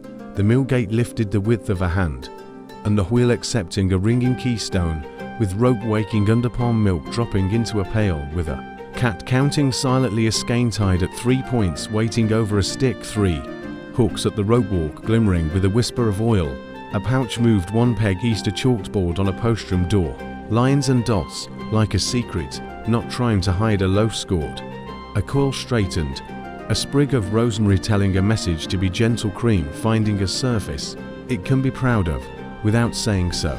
If sleep arrives, let it. We are almost to the part of morning that asks 4 faces at windows. There is no rush. Heat knows where to go. Bread will ask to be taken out and will be in good time. The 12th part. First light does not arrive in a line, it arrives as a permission. The sky lets roofs become themselves again. Damp lifts from the lanes as if the stones had exhaled. Window squares turn from ideas into rooms. Somewhere a cock chooses theatre and is forgiven. The town stretches quietly, like a cat that has learned not to alarm the saucers, and begins the arithmetic of morning. In the bakehouse, the door opens to a breath of blue air and a small congregation forms without being called. The boy with the basket that fits 12 loaves, if 2 are set sideways, the infirmary girl with her cloth folded clean, 4 full rounds, the miller's wife for a long loaf, because long slices flatter butter, the old mason who swears he comes for the crusts, but always leaves with a proper loaf. The baker's peel slides under the first row as if the oven mouth had been carved for this moment alone. Loaves come forward with backs scored like good decisions. Each thumps under the knuckle with a hollow approval that carries into the lane and edits the air. He turns 3, sets to a side, lifts 1 into the boy's basket and another into the girl's cloth, and adds a small knot for the child with a cough, because generosity, too, is a habit. On the threshold, steam rises off bread and meets the morning. People thank the baker with words too small to be accounted for later, which is why they are perfect. The baker nods without counting. He has kept a full ledger in his hands already. Down the lane, the mill wheels have settled from their first gravity into the tone they prefer for long hours. Sacks stand like monks that have decided to be helpful. The miller knots a second load and sets the sledge ready for the cart. He checks the shoe, the damsel, the stone's temper, and closes the sluice a finger's width, because the river is generous, but stones enjoy restraint. A boy arrives with 6 new grain sacks tied at the neck with knots that learned last week's mistake. The miller approves by not needing to correct. He offers a heel of bread, warm in a paper of yesterday's list. The boy bites as if bread were a lesson he already knew and still admired. At the quay, The ferryman makes the first passage of the day. He does not announce it, he simply pushes. The pole goes down with a friendly knock on river stones. Water gathers under the bow and moves apart without resentment. On the far bank, the woman with eggs waits with the posture of someone who knows the river's hour better than the town's bell. Her basket sits on a folded shawl to spare the eggs. The ferryman respects the basket, as if it were a spelling he will not get wrong. She steps in with the discipline of eggs and sets the basket where the boat understands weight. They cross without phrase. At midstream, the ferryman glances downstream, finds the slow wrinkling that means the wind will behave until noon, and files the knowledge in a part of him that will never write a book. At the quay, he gives the iron ring a quick palm, a greeting to metal that keeps its promises without liking to be thanked. If sleep arrives, let it. Bread will find mouths, stones will find rhythm, the river will carry its agreements, and the day will forgive your absence. In the dye yard, the first skein comes up from the bath with colour that looks as if it had decided to live here long before it was asked. The dyer draws it over the stick and lets water run back home. She squeezes without cruelty and carries the skein to the eaves, where to ropes wait with the memory of earlier colours. She turns the skein once, so the twist behaves, and leaves it to negotiate with air. A second kettle warms. Fatter, patient world waits in a basket. Madder nods in a bag. Woad cakes mind their dignity. Her apprentice sets a jar of alum back on the shelf with both hands. It is not heavy, but respect is not measured only in weight. At the rope walk, the crank takes up. Threads gather. The hook carriage strolls down the shed with the gait of someone who has learned not to stride. Fibers agree to be strands, strands agree to be one rope, not forgetting their origins, only making a pact. The rope that will be a fairy line by midday forms a spiral that looks inevitable. The rope walkman touches it at two places and smooths a minor pride out of it. He smiles, because people do not always accept such corrections so easily. He looks to the far door where morning becomes noon and decides it will be fine. In the post room, the messenger fastens pouches with cords that yield, not snap. He sets 6-4 west, 4-4 north, 5-4 south, and the one with rosemary for the east. He chooses the hazel staff with the better grip, because today wants distance. He lifts the horn, not to play, but to kiss the seam the way a man thanks a tool that once admitted failure, and then learned constancy. On the threshold, he looks at the sky and counts how many clouds believe themselves to be signs. He reduces their number by ignoring them. If sleep arrives, let it. Colours will decide themselves, chords will agree, roads will be themselves, whether you watch them or not. The school door opens, the master's hands still dusty from slates. Children arrive in 3s and 4s like geese that have broken a formation by accident and then decided it improved everyone's mood. They carry slates, thin boards, odd bits of string, to apples sacrificed to the idea of sharing and redeemed by being shared. The master holds up a small weight, then a larger weight, and sets them on the table with a sound that even distracted ears recognize as a truth. He says nothing about the lesson. He holds a line and plumb, and lets objects perform. At the Guildhall, the measures man pulls the rods, wants to feel if the morning has altered the world. It has not. He notes the baker's delivery for the side room too long, one round, one small, and unlocks the chest where the shorter measures are kept. A carpenter comes with a plank, and the sort of face a man wears when he wants the truth to side with him. The measures man lays the elder plank is fair. They share a small relief that is neither victory nor defeat. The carpenter pays in the coin of respect. He will build the bench the guild needs, without the guild having to remember it needed one. The granary opens its second door to let shade keep its appointment. The keeper checks the lime pan, stirs it with a stick, and is satisfied that pests will interpret the invitation correctly. A cart backs in with the barley from under hawthorn.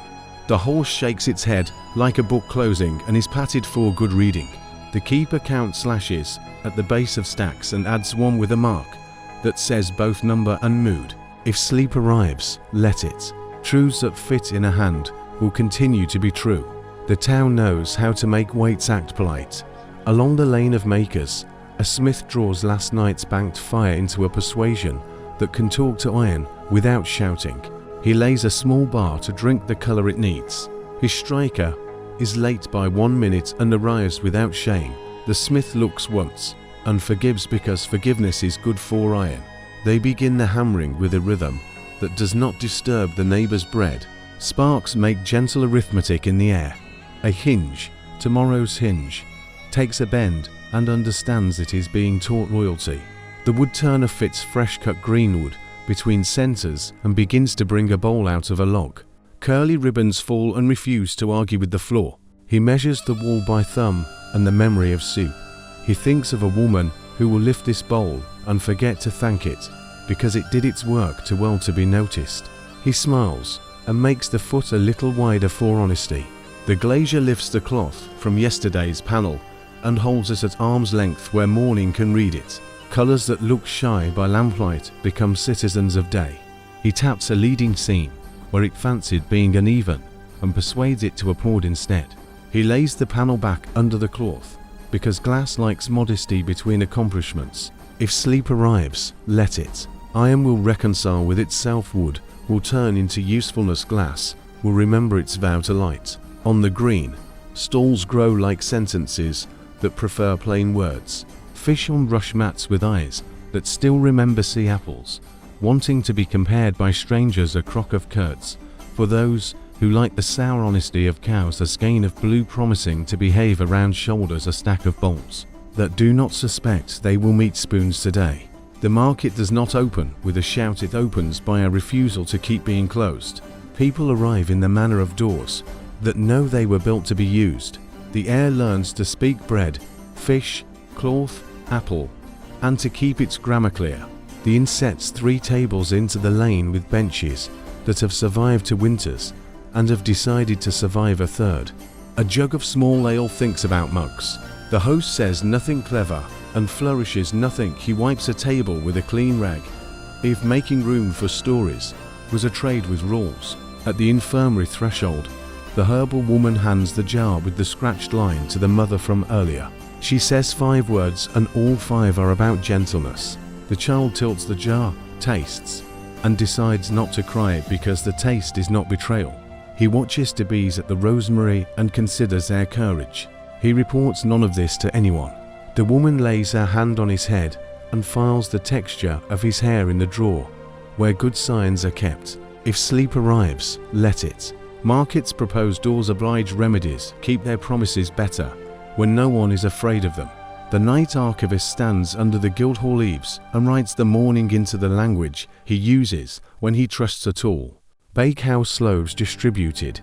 In infirmary, long, crust not added. Millstones in time, sluice eased, knots improved. Key first passage, eggs and shawl ring saluted, wind generous till noon. Die first skein up, second bath warming. Rope walk ferry line forming, pride smoothed. Post pouches set, rosemary east staff chosen.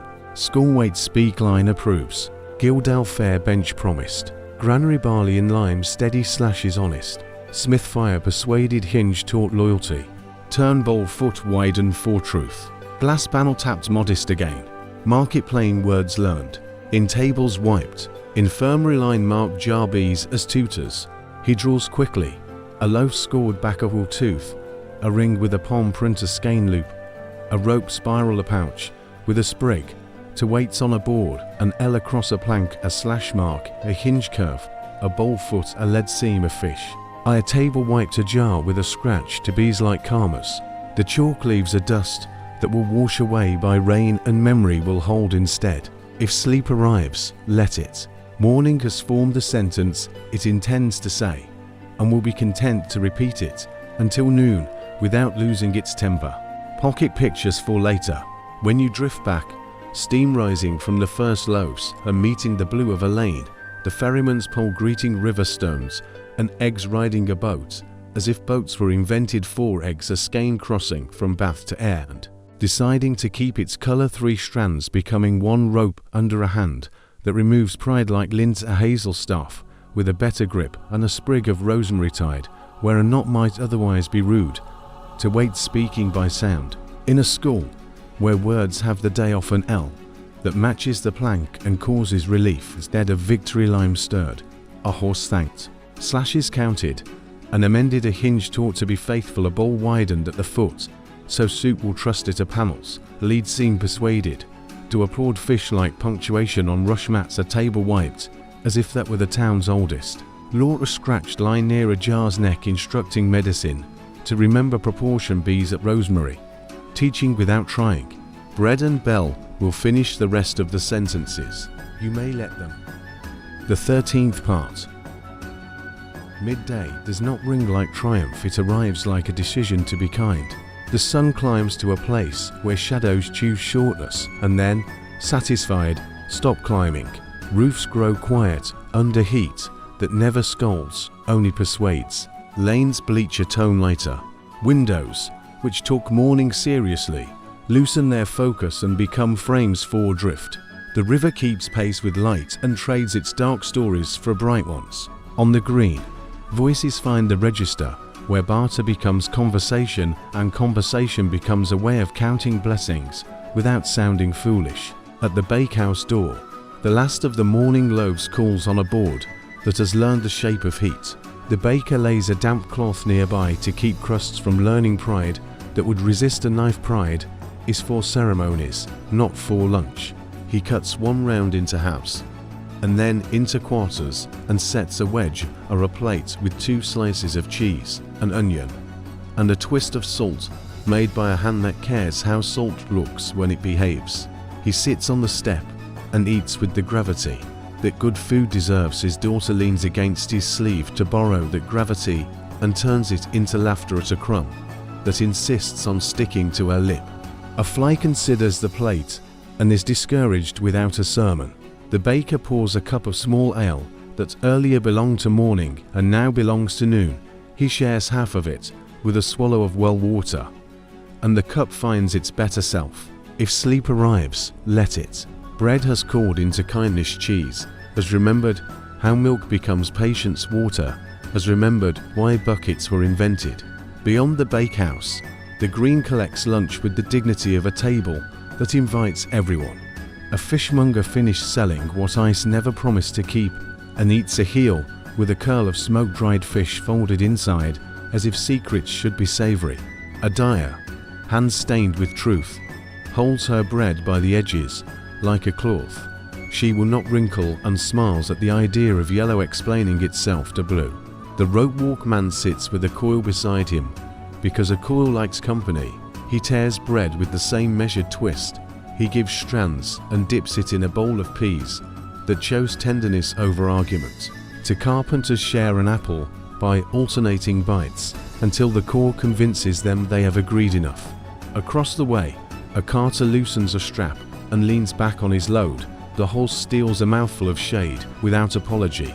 In the shade of the Guildhall leaves, the measures man sets his rods aside long enough to share a plate with the clerk.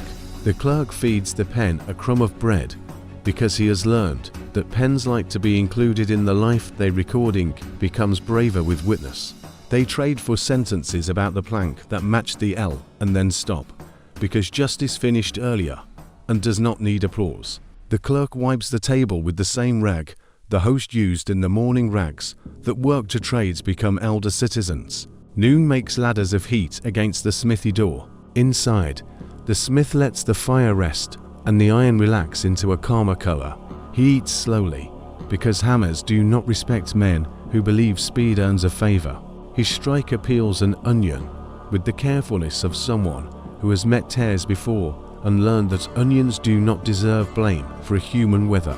They talk about a hinge that took its bend honestly and about a boy who swung too early, both pieces of iron learning to wait. At the turner's stall, the bowl begun at dawn sits under a cloth. Even wood likes a nap when its fibers have been persuaded to become a curve. He eats a slice of bread with thick curds and a streak of honey that a neighbor traded for a promise to shape a ladle without a drip point. He licks honey from his thumb and thinks of the spoon already behaving itself. Bees pivot in and out of a lavender that is no one's but belongs to everyone by permission. If sleep arrives, let it. Heat knows where to sit. Tools that have earned a pause do not grow restless. Food teaches hands to be lighter afternoon. At the river steps, 2 women rinse cloth in the slow water where the stones were set, just proud of the flow so knees and bundles could learn their balance. They lift and twist without cruelty, and the river accepts the stories the cloth has carried and returns water that is not offended by labor. A boy skims a pebble and learns that a wrist is a kind of grammar. The stone writes 5 perfect words and sinks. A dog stands a careful distance from splashes and decides that loyalty includes caution. The ferryman, off duty for a moment, watches the current as if reading a letter from someone who was kind enough not to demand an answer. At the bathhouse, steam keeps its promise without making a scene. The stove is fed with edges and odds the cooper did not need. The kind of contribution that makes smooth planks possible later. To men open a door the hinge finding loyalty earlier proves it again without boasting. Inside, sound speaks in the key of stone and skin. Water in basins remembers heat as well as arteries do. The attendant lifts a ladle with the authority of someone who knows exactly how much makes comfort and how much makes complaint. He always chooses comfort. A boy brings clean towels, linen that learned humility in being boiled and pride in being wrung true. At the infirmary, noon becomes rest for the busy, and remedies become quiet teachers. The herbal woman checks a pan where syrup has collapsed into usefulness. She tests its thickness with a wooden spatula and nods when the trickle becomes a ribbon and the ribbon a sheet. She pours it into small jars that will not intimidate anyone. Each jar learns its own lid and is set shoulder deep in cool water, so heat can recede with dignity. On the bench a child plays with 3 small spoons. Wood, horn, tin end gives each a name that has nothing to do with metal or tree. The mother hears the names and decides the child is inventing a lineage for courage. If sleep arrives, let it. Water will hold you up or carry you away at exactly the right moment, and towels will always forgive. The market, having fed itself, shifts into its afternoon shape. A cooper, pleased with the idea of curved lines that never meet, hammers a hoop into consent without making the fishmonger feel he should hold the stall down. A woman examines a skein and does not try to read it. She pulls 3 fingers through it and decides her shoulder will be glad. A mason sits on a stone and eats the second half of his lunch later than the first. He finds that stones approve of this practice.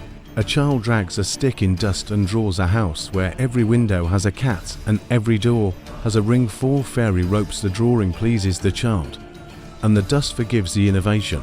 Under a tree near the green, the school holds its midday lesson, where shade becomes a classroom. The master shows a plumb line and then a bucket of water and asks nothing. He makes the bucket still and the string still, and everyone understands the same idea without being told. He sets to weights on a board and asks the wind, which has opinions about noon, to be polite for 1 minute. The wind agrees out of curiosity. A girl balances a stick on a finger and learns that balance speaks before books do. A boy shows her how to find the middle of a chord by folding it to make ends friends. She discovers that fairness is sometimes a matter of bending. The master smiles in the way that says he remembers being taught by a barn roof and not a man. If sleep arrives, let it. Shade will continue to teach, and chords will keep their secret simple. The rope walk opens its doors to the mild breeze in a way that turns breeze into assistant. The fairy line, now proud in the right measure, rests on trestles and calls its ambition. The rope walk man begins a length for the well bucket, thinner and flexible in ways that teach wrists to trust. He smells hemp and old sunlight and the faint courtesy of tar. He pauses to drink water that was kept in a jar sunk to its shoulder in the granaries, cool trench jars that have learned coolness never forget. A swallow inspects the shed and writes approval across the air with its tail. At the dye yard, afternoon encourages boldness. The second bath, warmer and thicker, turns the promise of yellow into certainty. A third kettle makes friends with madder and suggests a red that knows how to behave near brown. The dyer moves easily between ropes, because ropes that carry color deserve feet that step between them as if color were a person. She lifts a small skein of blue to judge its temper and grins at the sky for solidarity. Her apprentice maintains the fire with the airy confidence of someone putting slivers under a thought to keep it alive. By the quay, the ferryman brings across a baker's boy, who delivers a basket to the interlock, one round, and not divided into halves for brothers, who brag and still share. On the return, a woman with a pail and a small sadness, she keeps tied tight, sits with her hands folded, as if they were learning a prayer too simple to argue with. The ferryman pretends not to see her sadness, the way a good dog pretends not to notice the fingers that grip it. When they land, he holds the ring with 2 fingers for longer than needed. And that is all the liturgy requires at noon. In the lane, the night archivist makes a circuit with his board and writes enough for memory and not enough for gossip, lunch bread, cheese. Onion coil companion measures at rest hinge loyal, wood napping bees honest river steps, learned bath steady syrup sheeted market plain shade lesson plum. Water, still cord folded to find middle robe called jars, shoulder cool weld, certain madder friendly fairy crosses, without speech ring held to fingers longer. He draws a wedge of bread beside a twist of salt, a coil, with a piece of bread leaning rods, lying parallel a hinge with a bend that looks like consent, a bowl under a cloth to bees near lavender, a stone step for us proud of water. Ladle tipped a jar mid cool a plumb line, beside a quiet bucket, a cord folded into a loop, a rope on trestles, a skein changing colour, a ring with 2 finger marks. He adds a dot beside the shade under the tree, because shade does more thinking than it admits. If sleep arrives, let it. Noon has found its slow pivot. Even decisions have decided to keep their voices down. The inside tables collect stories that do not want to become stories, only proofs that the town likes itself. A widow tells about mice, that learned lime is a teacher, a wheelwright relates a hoop, that quit complaining. When water offered agreement, the brewer admits his tongue murmured, as if reciting a recipe to itself. The host wipes a table, again because tables like attention even when they do not need it.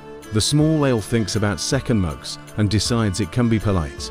At the church, midday office leaves words out, so light can do some of the work. A leaf trapped in a high window quivers, as if praying for wind and getting patience instead. The oil cup by the door burns low, and is trimmed with a pin. It thanks the pin by not smoking. A visitor dips 2 fingers and lets the oil teach their skin dignity. He does not speak, doors forgive him for not speaking. Beyond the far field, the cart from under hawthorn takes the road that will bring it home by a different lane. The horse enjoys understanding directions by hoof rather than instruction. A cuckoo says it's one word, more truth than variety, and is satisfied. A hedgehog, encountered by no one, crosses under a hedge and undoes the need for commentary. If sleep arrives, let it. Afternoon is a long bench with room for silence and 4 cups set down softly. Pocket pictures to set in the corner of your eye when you rest. A wedge of bread with a crumb on a Charles, lip a coil on a bench, behaving like a guest rods, asleep in the shade, with a pen fed a crumb a hinge that bends and then keeps the bend as if loyalty had weight a bowl under a cloth. Would learning its curve women at river steps turning cloth, without wrestling a ladle raised to the polite praise of steam syrup flaring into a ribbon, then a sheet, then a row of modish jars, shoulder deep in cool water pupils, watching a plum, and a bucket practice still a cord folded to fairness, a ferry boat steady with eggs, then with sadness a ring that felt to fingertips longer than necessary skeins, between eaves blue deciding, yellow certain, red thinking wisely, a swallow writing approval over the rope walk, a horse collecting the idea of home, with more cup that does not make smoke at noon. If sleep arrives, let it. Midday has shown all it needs to. The rest of the hours will imitate this courteousness and call it wisdom. The 14th part. Afternoon chooses to be a long kindness rather than a short blaze. The sun leans, the town leans with it, and every surface that met noon with directness now practices the art of slant. Roofs call by degrees, lanes invent a thin breeze when none existed, as if stones had decided to breathe for a while. The river forgets silver and becomes a book of pale pages, turned by a hand that never hurries. Bells do not ring, they consider the hour and allow it to become itself. On the far meadow, signs make the lightest handwriting across grass that consented earlier to be shorter. Men and women step and swing with a rhythm that borrows nothing from drums and gives nothing back but order. Windrows form with the politeness of lines in a good ledger. At the edge, children gather stray heads with fingers that have learned to respect stalks. A jug sits in shade made by a coat over a pole.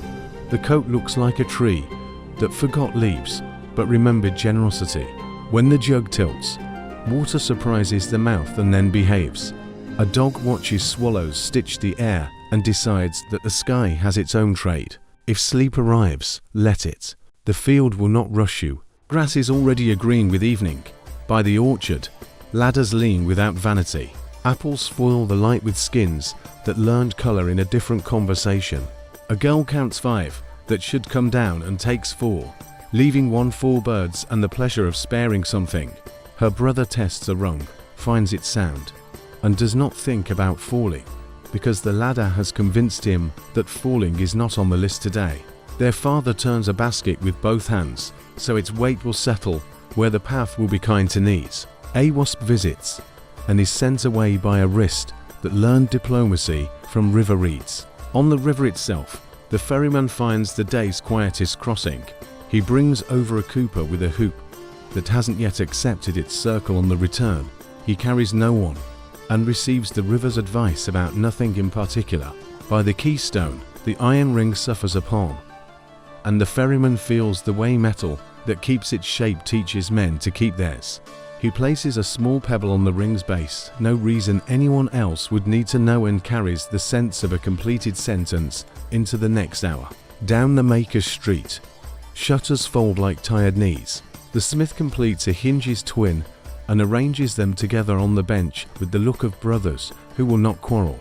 He lays the tools in their places and leaves the fire persuaded into ash. The wood turner lifts the cloth from the bowl, rubs its rim with linen until it shines the way manners shine, and sets it on a shelf where bowls learn to be bowls by listening to older bowls be silent. The glazier tilts the panel toward the window to see whether the leading holds its temper. It does, as if attended by patience instead of solder. A skein passes through the dyer's hands and rewards even pressure with colour that sits soft on the rope. Her apprentice laughs once and then remembers afternoon's low voice. If sleep arrives, let it. Workshops are closing their eyes without turning their backs. At the granary, the keeper makes his second round.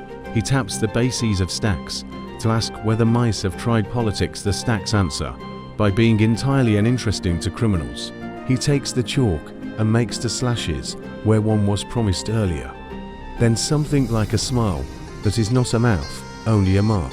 He lifts a jar shoulder deep from the cool trench, dries the ring, and hears it hum in a key that suits stone. A boy brings a scrap of news. The cart that took the long lane home found it shorter by story. The horse learned something about shade under ash trees. The road gave more than dust. The keeper nods as if roads have been doing this since roads existed. In the guild hall, the measures man returns the shorter rods to their chest and locks it with a key that prefers to be turned exactly once. He writes a line in a small book, not a sermon, not a boast, bench promised, plank fair, rope length taken down, hinge brothers formed, bowl finished. The clerk sands the page lightly and closes the cover with a mind that has decided to be light as well. They walk out into afternoon that smells faintly of wood plains and yeast crust, a city's idea of perfume. Under the eaves near the green, stalls settle. Fish is sold to the last scale skeins, become promises in a pocket. The bowl finds a hand that understands its weight. The apple seller counts fewer apples and a different number of smiles. The curds divide themselves into futures, where honey will play a part. A dog sums the day in yawns. The host wipes the tables and places mugs upside down, as if the world were a cupboard and evening the door. If sleep arrives, let it. Day is letting go of the handle. You can release yours too. By the river steps, linen loosens its memory of other people's work. The women ring and fold, something like music happening without ownership. One holds a shirt to the light and nods once, a ceremony enough for clean. They leave drops behind on the step. The river takes them back without charging. A child, forbidden to test depth by falling in, shapes water with a stick and feels powerful enough to stop there. He draws a circle on the surface and watches it try to become a rule. The bathhouse door opens to let out heat that has nothing to prove. Inside, water is a different time, where stones speak in vowels. An old man sits with his feet in a basin and remembers that feet decide journeys before maps do. The attendant folds a towel and sets it on a sill to warm, a thought made into cloth. Two friends share silence as if it were expensive and they were rich. Near the church, the oil cup is replenished. The wick is trimmed with the manner of a haircut that changes nothing. The sacristan shapes a match from a splint and rekindles the small flame with more respect than ceremony. He checks the brass dish beneath it and becomes satisfied with the cleanliness of things that do not seek applause. A woman passes the threshold and pauses because thresholds like to be noticed. She does not speak, she inclines her head and keeps her grief to herself in a way that makes the porch an ally. If sleep arrives, let it. Doors are learning to be evening, your breath can learn it with them. On the road beyond the gate, sheep come home with an arithmetic of small eggs that would look like panic if it were not so well practiced. The shepherd gives them space to make their own decisions and corrects only at the edges. The dog remembers everything without being reminded. Dust rises and then learns humility. It settles for being a suggestion instead of a problem. A child opens the wicket and feels important correctly.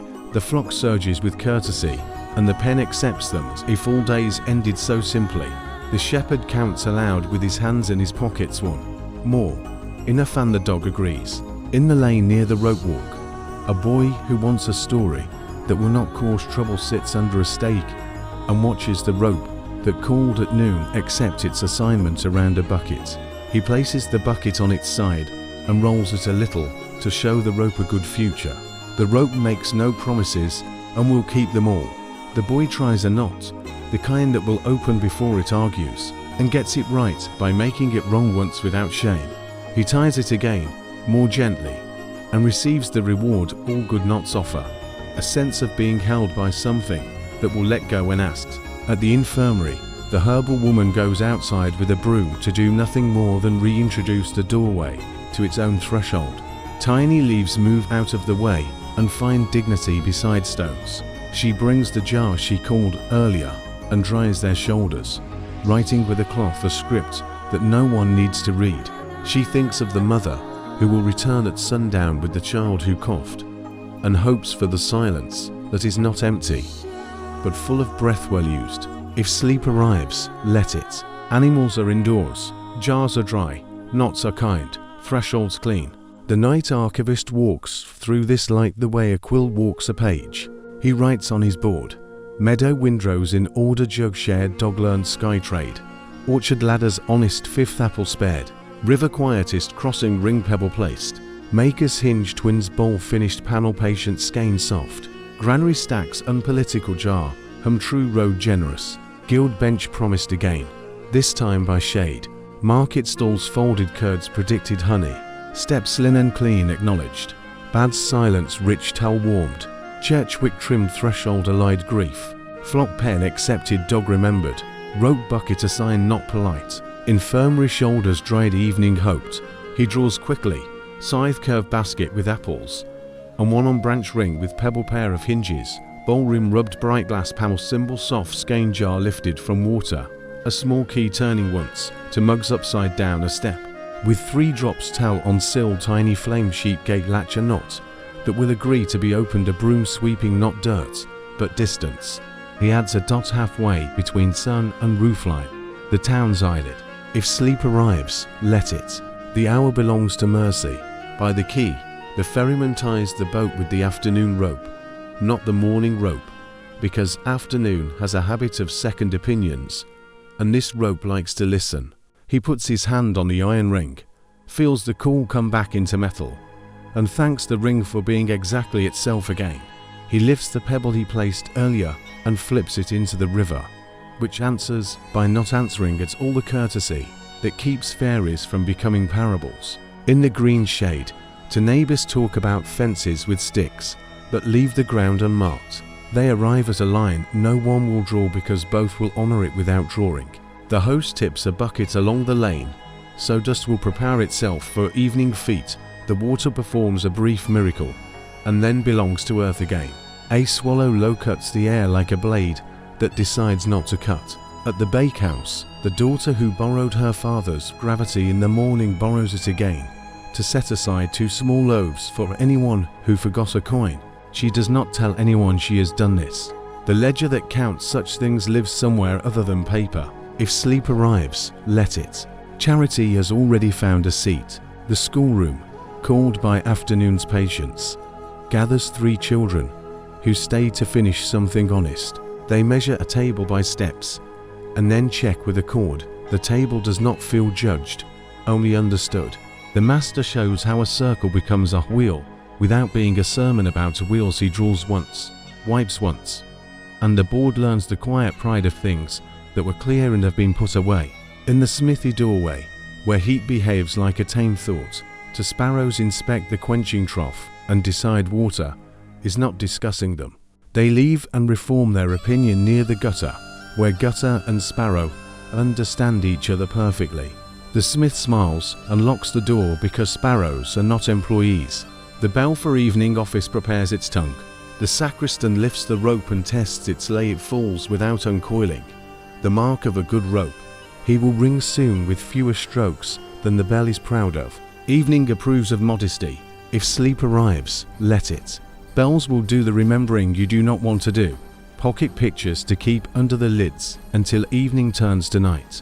A line of windrows like handwriting, neat enough to be admired and plain enough to be used. A coat over a pole, king shade for a jug that found cold at the bottom. A ladder that told the truth. 1 apple spared above all the others. A pebble on an iron ring that did not need the pebble, but carried the story of it to hinges laid together like brothers learning to be doors. A bowl rubbed round until it believed itself a glass panel that kept its temper under scrutiny.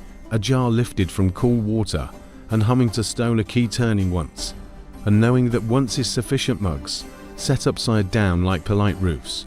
Drops on a step that returned to the river without paperwork. A towel warming on a sill. A small flame that preferred not to perform. Sheet folding into a pen that folded them back. A knot tied to open before it argues. A broom introducing threshold to daylight. Dust learning humility under a bucket's polite. Pour 2 small loaves set aside for a coin that did not appear. If sleep arrives, let it. Evening will carry you to the gate of night and hold it open the exact amount required. The 15th part. Evening chooses the slope that roofs prefer. It lowers itself along tiles and thatch until light becomes the sort of gold that coats without owning. Lanes called by layers. Doorways develop patience. Thresholds rediscover their job. Smoke lifts straight for a while, then drifts as if someone had remembered a lyric. Far off, a field gives back its heat to the air and receives a breeze in payment. The river stops, looking like a conversation, and looks like a promise. On the green, stalls that had folded at afternoon complete the gesture and become wagons again. A wheel speaks once and is quiet. The host at the inn turns mugs mouth up their little hollows, except the idea of supper. A boy carries a board balanced on one hand with 3 bowls stew. Barley.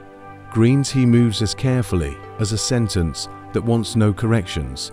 He sets the board down, wipes the bench with a damp rag, and learns that cloth can carry order. At the bakehouse, the last embers have become advice rather than heat. The baker sweeps the oven floor with a willow broom. He is no longer than most men know their hats.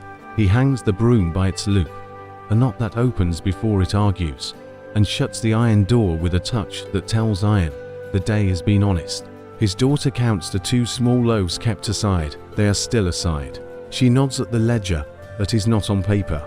The door to the lane is left on the catch that never fails, because it has been trusted. If sleep arrives, let it. Work has put away its sharpness. The town keeps only its softness on the table. By the key, the ferryman rubs a bit of tallow on the bolt to spare the rope. He untwists one turn that has grown proud and lays the line straight, so morning will not inherit a mood. He palms the iron ring once, not as a ritual, only as a check that metal still remembers its nature at dusk. He looks downstream and counts 2 small ripples that will mean a polite tide near midnight. He files the thought where good boatmen keep the quiet arithmetic that warms no talk and guides every decision. At the rope walk, hooks sleep. The long shed holds evening as if it were hemp turned to air. The rope for the well bucket, tied in the releasable knot the boy mastered, is carried away pail, rope, handle, one arm. One future toward a courtyard where water lives under stone. The rope walkman oils the crank's axle with a single drop. He locks the door because night appreciates doors that take their role seriously. Along the maker's street, the smith's door is a rectangle of cooler dark. He stands a moment in the threshold to listen. He always listens, and the forge replies that all fires become ash without insult. He sets the tongs where tongs prefer to wait, catches a drifting spark on the tip of a nail, smiles at its attempt at drama, and welcomes it to the common fate. Next door, the woodturner tucks shavings under a bean. A cat discovering the bean decides shavings are a sort of nest and takes the logic personally. The glazier covers the panel again and presses the cloth's edge along the lead as if to confirm that cloth and lead can be friends. The dyer runs her hand down a blue skein. The waywind runs a hand down a reed bed. She lifts the rope to look for drops and finds only agreement. If sleep arrives, let it. Tools have found their pillows. In the courtyard behind the infirmary, the jars from noon stand dry-shouldered in the last light. The herbal woman writes 3 small marks on 3 small wax labels, only shape. No words, and ties each with a loop that will open before it can even think to resist. She checks the scratched line near each neck, the one that tells dose by trust, not by fear. Inside, she warms a cup of broth and cuts a crust to go with it. A mother returns with the child, who coughed. The child does not cough. The mother's face shows the day lowering its guard. They sit on the step and share the broth, because warmth has work to do on both sides of the lip. Across the lane, the schoolroom glows with the holdover light of a day that likes teaching. The master chalks one circle true by eye, good enough for wheels, and wipes it with the flat of his hand, so chalk dust can be a soft fog above the forms. He returns the plum to its peg, the way a man returns the thought to its shelf. 3 children measure the table again, for the pleasure of being right twice. They set the cord down with the ends meeting exactly. Equality feels like a toy that wears well. The Guildhall door closes with a settled click. Inside, benches remember backs. In the side room, the clerk lays the pen to rest on its knife and places a single sheet atop the ledger so dust will not learn anyone's secrets. He opens the window to fingers, and exactly to fingers. He will know if someone moved it. The measures man checks the lock on the chest. The key turns once, and only once, because keys become prouder than is good for them if allowed repeats. If sleep arrives, let it. Locks know what to do. Windows prefer numbers they can keep. In the church porch, the sacristan lifts the bell rope and tests the lay the way a baker tests dough. 2 fingers, then 1, then a nod. The rope falls back without twisting, which is the rope's own virtue, not his. He pads the clapper with a fold of cloth. Vespers wants humility and steps away to pull with discretion. The sound that answers is less a command than an allowance. It folds over roofs, slides down walls, and rests in the palm of the town like a stone with the exact weight of custom. A thin smell of oil and wax reaches the lane, and someone remembers a name without needing to say it. Supper moves through houses like an argument the day loses on purpose. In a mason's yard, stew is ladled into bowls as if bowls were invented to receive consent. At the inn, travellers learn that the town considers strangers a kind of kin. At the Coopers, a hoop sits on the table like a cousin invited to hear stories and not to talk. At the rope walkman's, the coil takes up an inconspicuous square under the bench. One trips because feet have learned the map. In the ferryman's cottage, the pole leans in a shadow that recalls water his wife sets bread, and a little salt, and looks automatically to the window where the river makes a silver remark. The remark is kind. If sleep arrives, let it. Salt on a plank is ceremony. Enough spoons can be bishops at a feast without anyone kneeling. Beyond the gate, pasture exhales beasts into barns. The shepherd touches each head the way a turner smooths a rim. A ewe who has preferred independence these last weeks accepts a palm and pretends she offered it. The dog lies down in a manner that means the day ended clean. The wicket latches with the quiet click everyone likes to hear from a statement that will hold. Along the river steps, evening braids itself with water. Two women lay their hands flat on damp stone for a moment to pity the heat that went into bringing supper to tables. One of them laughs at herself for being sentimental towards stone. The stone accepts the apology and the respect in the same silence. A boy, permitted to throw exactly one pebble, throws exactly one. It writes 6 words and the footnote, then joins the idea of the river, where all pebbles become a single conclusion. On the green, the night archivist makes his round with the board that knows how to keep pace with light. Bakehouse broom loop door on catch to low still aside. Keybolt tallow proud, twist humble tide kindness counted. Rope walk axle oiled, door locked. Maker's fire ash without insult shavings, nested a cat cloth, befriended lead blue without drops. Infirmary labels, by shape loops kind dote remembered, by line corf absent warmth shared. Skull circle true by eye plumb to peg equality. Set down ends meeting. Guild sheet over ledger window to fingers key once. Church robe lay good clapper padded bells folded the town. Suppers to consent, hoop guest coil quiet pole, shadow of water salter's ceremony. Pasture heads counted wicket correct dog sure. Steps hands pity stone river rope footnote. He draws. Broom with loop latch catch ring bolt. With a small smear rope blade straight a key turned once a cat in shavings a cloth edge touching a lead. Came a jar label tied with a loop, a scratched line on a neck, one circle erased. Into dust a plum on a peg, a window open to fingers a rope, falling true a bell with cloth about its mouth, a bowl with stew, and a spoon leaning, if conferring a hoop beside bread a pole's shadow a latch, to flat hands on a step a pebble's 6 rings. He adds a dot low in the sky. Not a star yet. An idea of a star that towns allow themselves before seeing the real ones. If sleep arrives, let it. Evening is turning toward the part of night that sets a watch rather than a trap. The watchman climbs the gate stair with the gait of someone who considers the city a friend, not a charge. He carries a small horn wrapped in wool so it will not think of showing off. He takes the lantern from its hook, checks the wick with fingers that measure by feel and memory, and lights it with a spill that boasts a flame without becoming proud of it. He walks the parapet and counts in a low voice.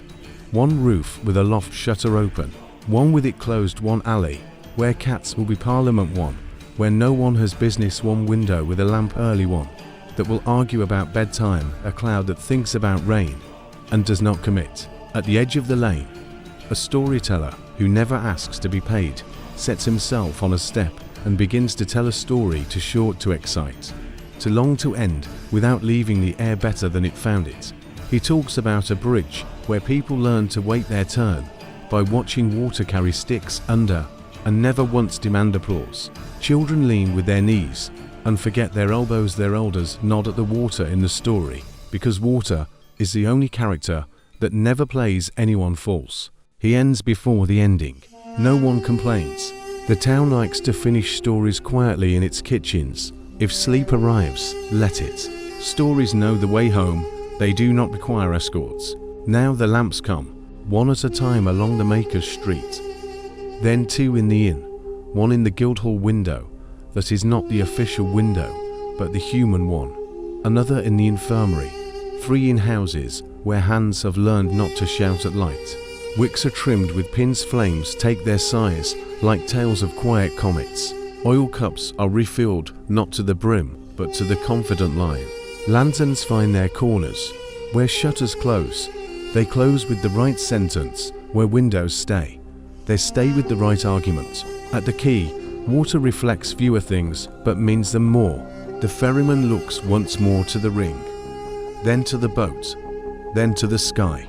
He counts 3 stars by name and to by kindness. He knows by the smell that night will allow dew. He lifts the line slack and removes one twist that had a thought of waking in a snarl. He smiles at his future, which is to sleep and be woken by water moving in the timber. He is not afraid of that kind of waking. At the inn, the host draws the bolt softly. He leaves a cup of water on the sill, because water enjoys being asked nothing overnight. The cat who discovered shavings earlier arrives. The host scratches the hinge of its ear and asks no questions it cannot answer. He blows out the lantern with a breath that persuades rather than conquers. In the cooling dark, benches remember warm backs, the floor holds the day's talk the way a field holds the memory of feet. If sleep arrives, let it. Lamps will keep the place. Bells will borrow the hour. Dew will write morning the first sentence. Pocket pictures to lie down with. A broom hung by its loop like a thought that will be there in the morning, a bolt with a soft smear of tallow and a rope laid straight beside it.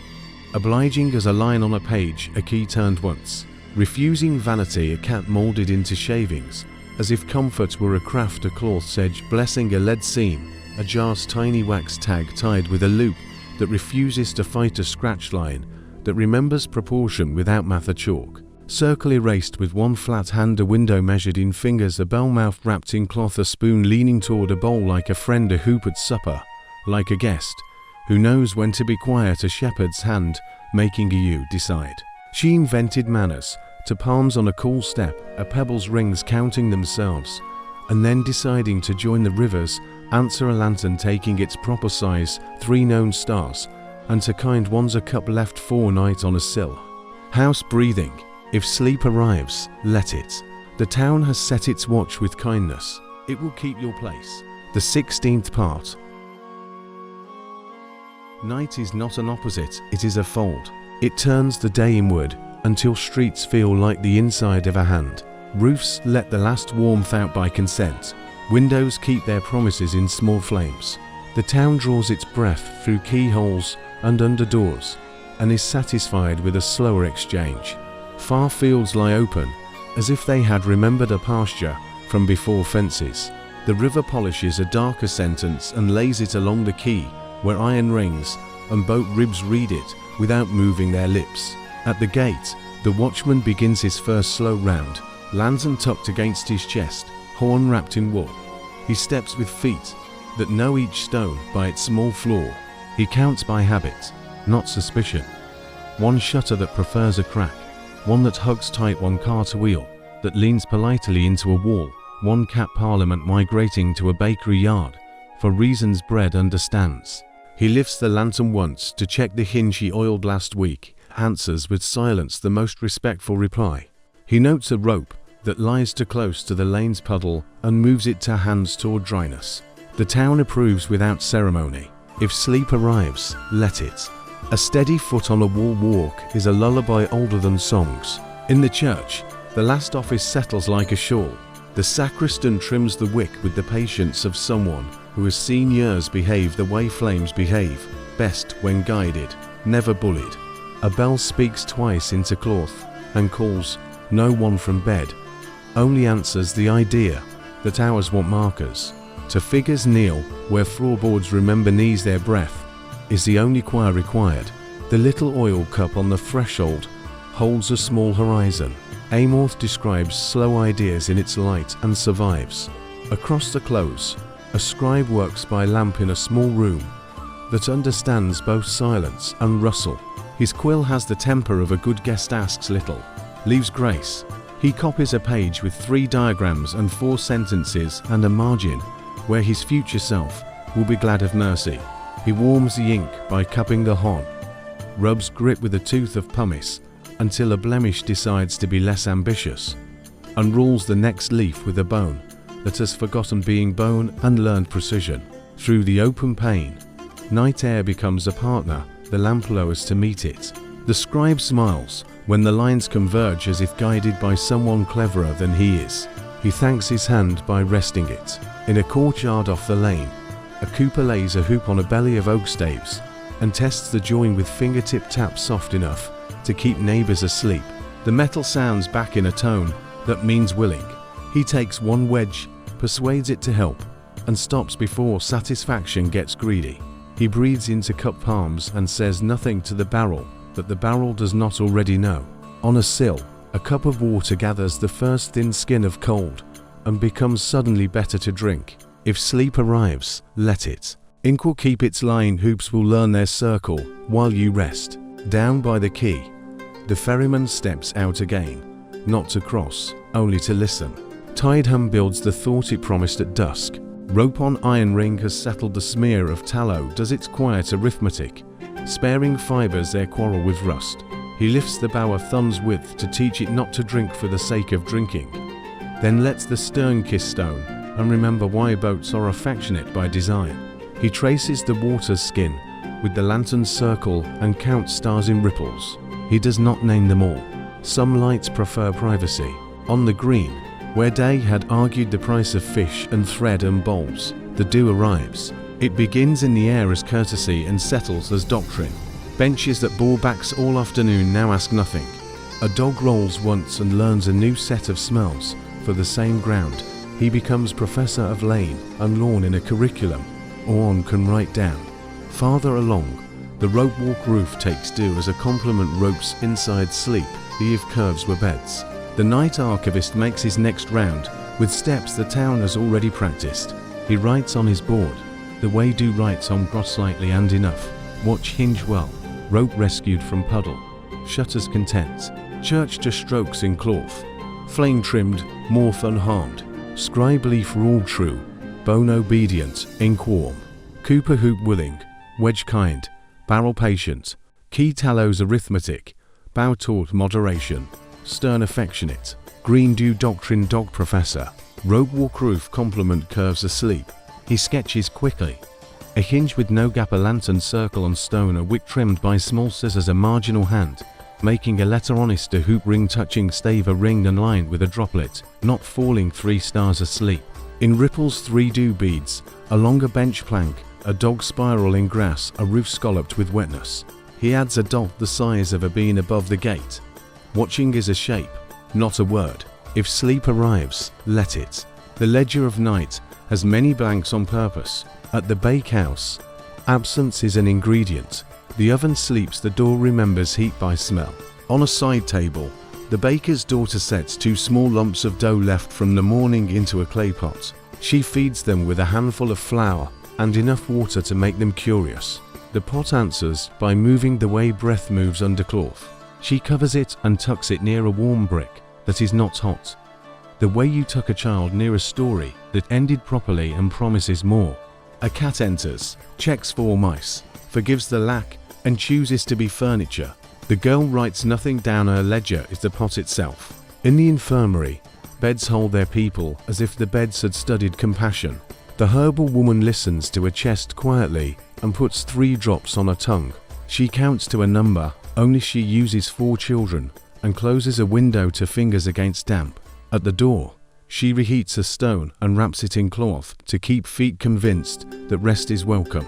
She sits, sips the broth nobody finished at supper, and lets the room instruct her pulse. In the next room, an older man sleeps in the way that teaches roofs to be brave. The smith wakes once without standing. He hears the night in the forge, the little ticks of cooling, the settling of ash, the far sound of a cart arriving late to a yard, and judges that nothing needs him. He sleeps again in a bed that smells faintly of charcoal and soap. The turner dreams he has carved a bowl out of fork in the dream. Fork holds soup.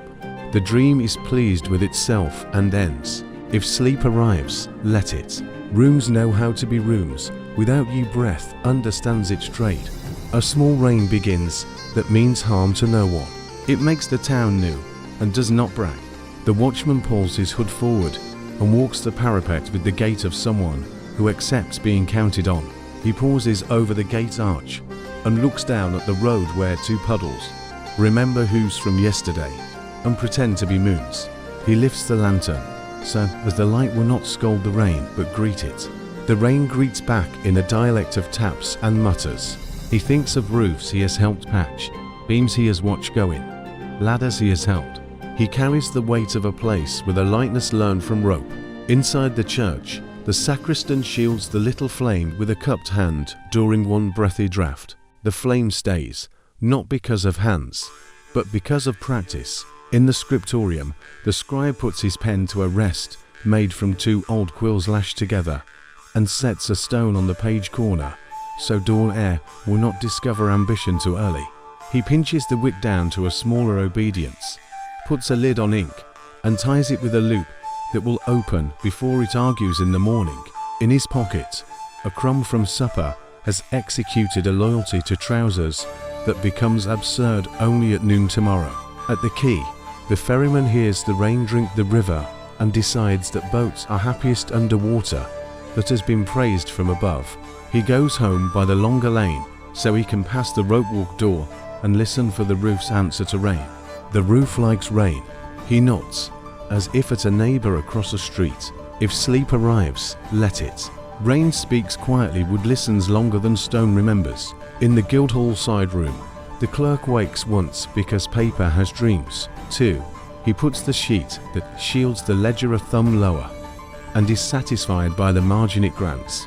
He sets the pen more gently beside its knife in case the two have learned to quarrel in the dark.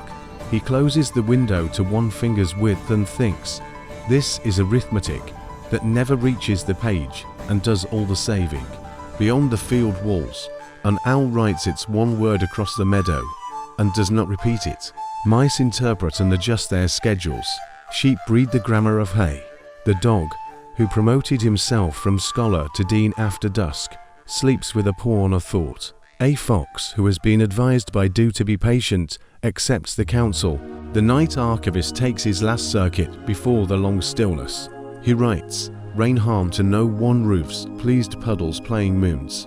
Bakehouse spot fed, breath under cloth, cat present. Infirmary 3 drops, window to fingers, stone wrapped. Maker's smith a sleep bowl of fog, dream polite. Church flame guarded once, draft scolded gently. Scribe pen to rest, ink tied loop. Stone on page corner, gilt window to one finger pen and knife reconciled. Field owl wrote once mice adjusted sheep fluent. Row proof answered ferryman agreed. He draws a small cloud with short strings, a pot with cloth lifted a thumb, a stone wrapped a tiny flame behind a hand. To old quills there's a cradle, a tied loop, a window gap the width of a finger. To puddle moons and owls single line.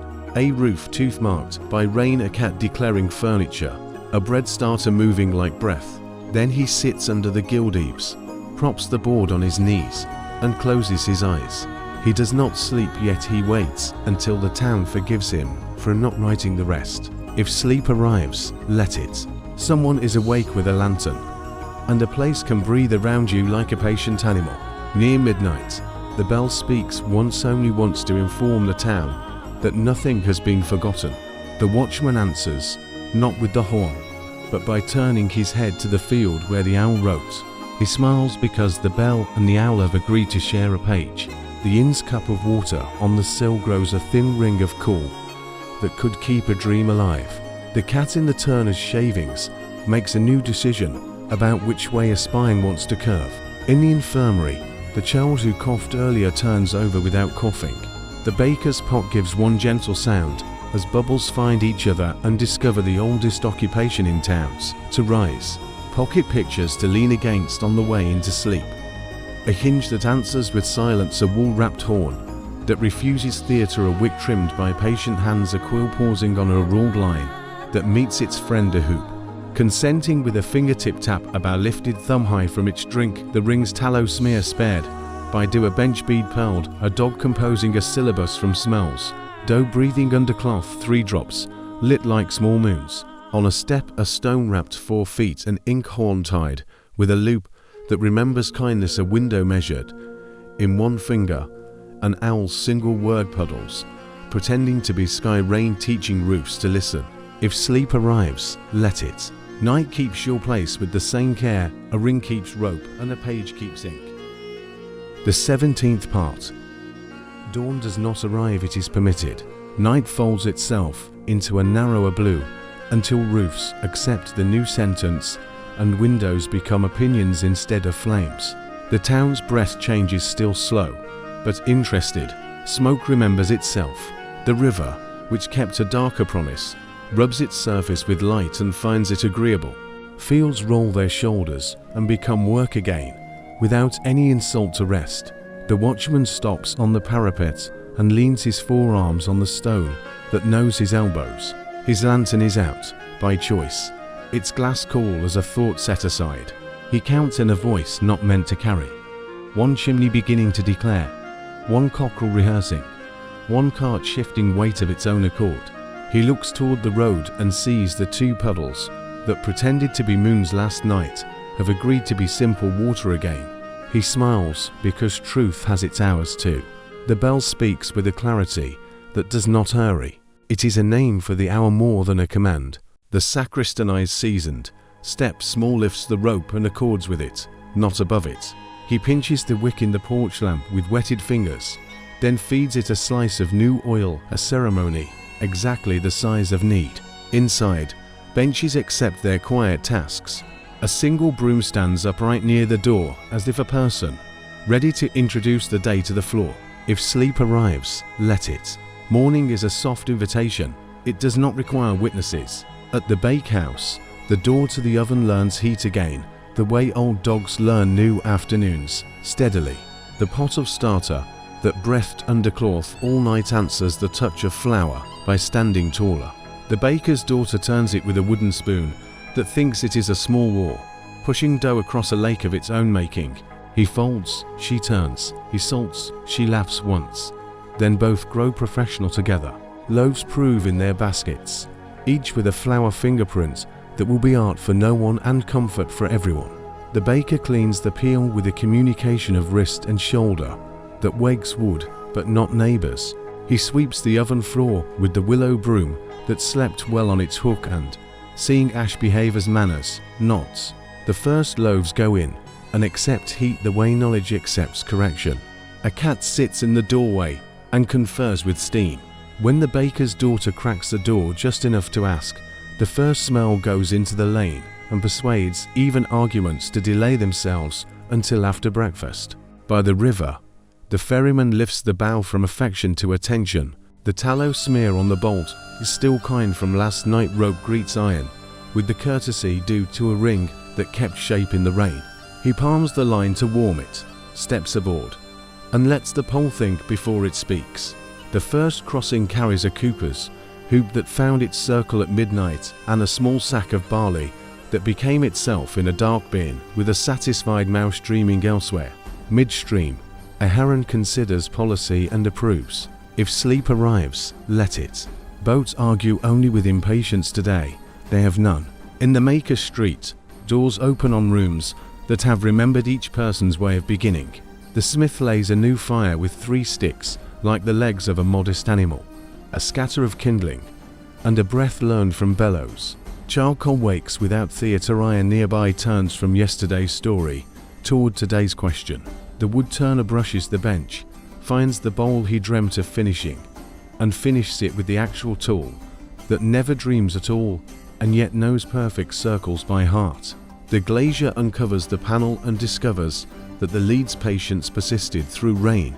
He smiles at the cloth for having been part of that.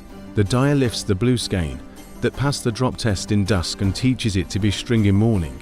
A thread breaks and, finding no one angry, returns to the skein of its own will. Along the rope walk, hooks wake with a sound too soft to be heard, only felt. The crank receives oil's memory. Hemp, which slept as curve, accepts the project of becoming line.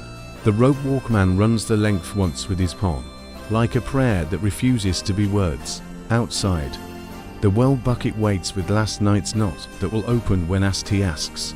It opens, and he ties it again. The knot consents to learn and to teach.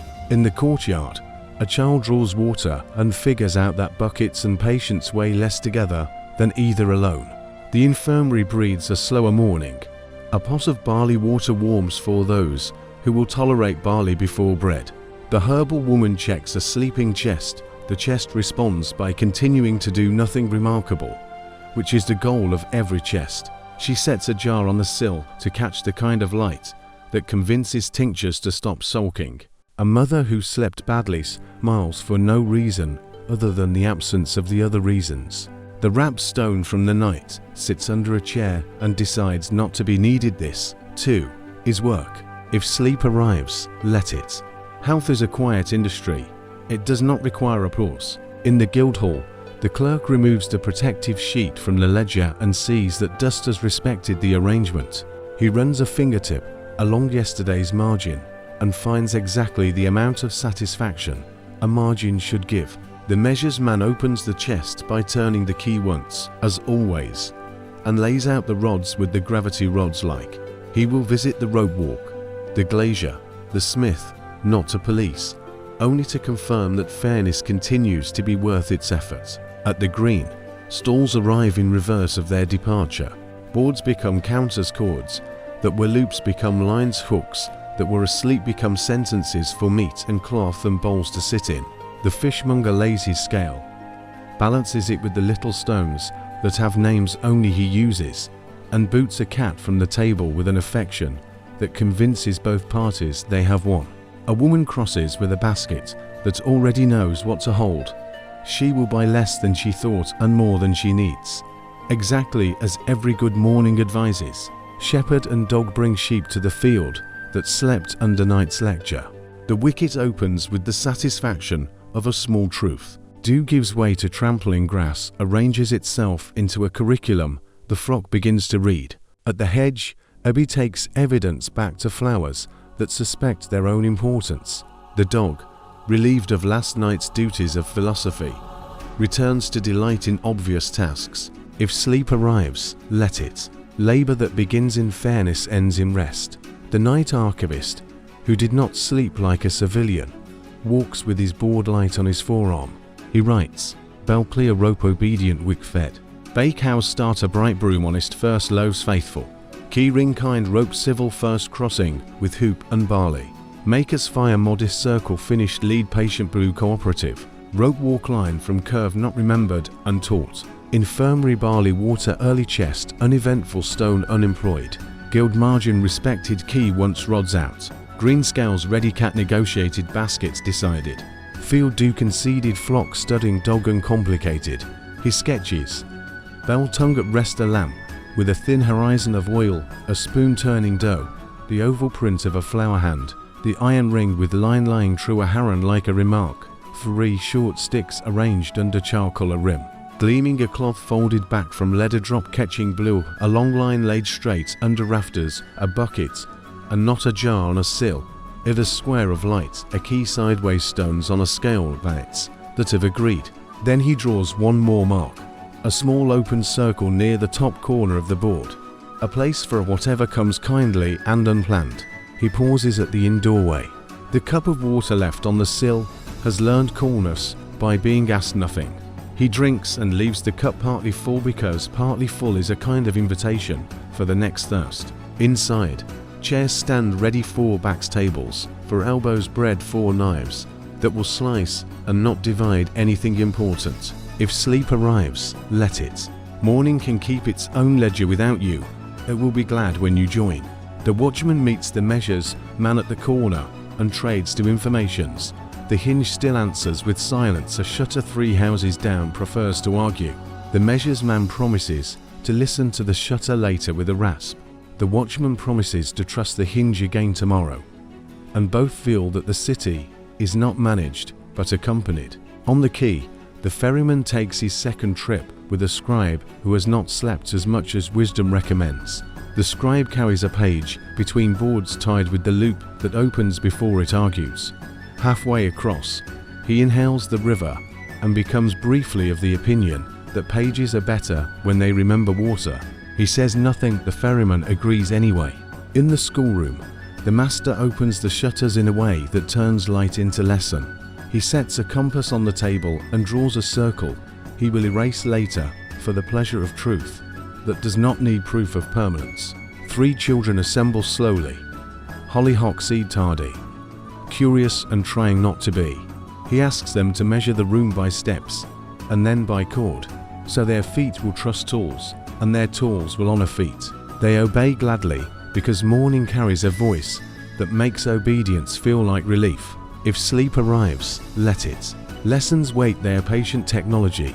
By mid-morning, the market has become the city's brief parliament of fairness. The measures man moves among stalls, making no speeches, his rods do the speaking. A blade is weighed not for sharpness, But for honesty a cloth is measured edge to edge with the generosity that finds exactness agreeable. A rope's length is accepted without submission, because the rope walk man has the face of someone who regards truth as a relaxing habit. Coins trade hands with manners. Children learn value by watching eyebrows.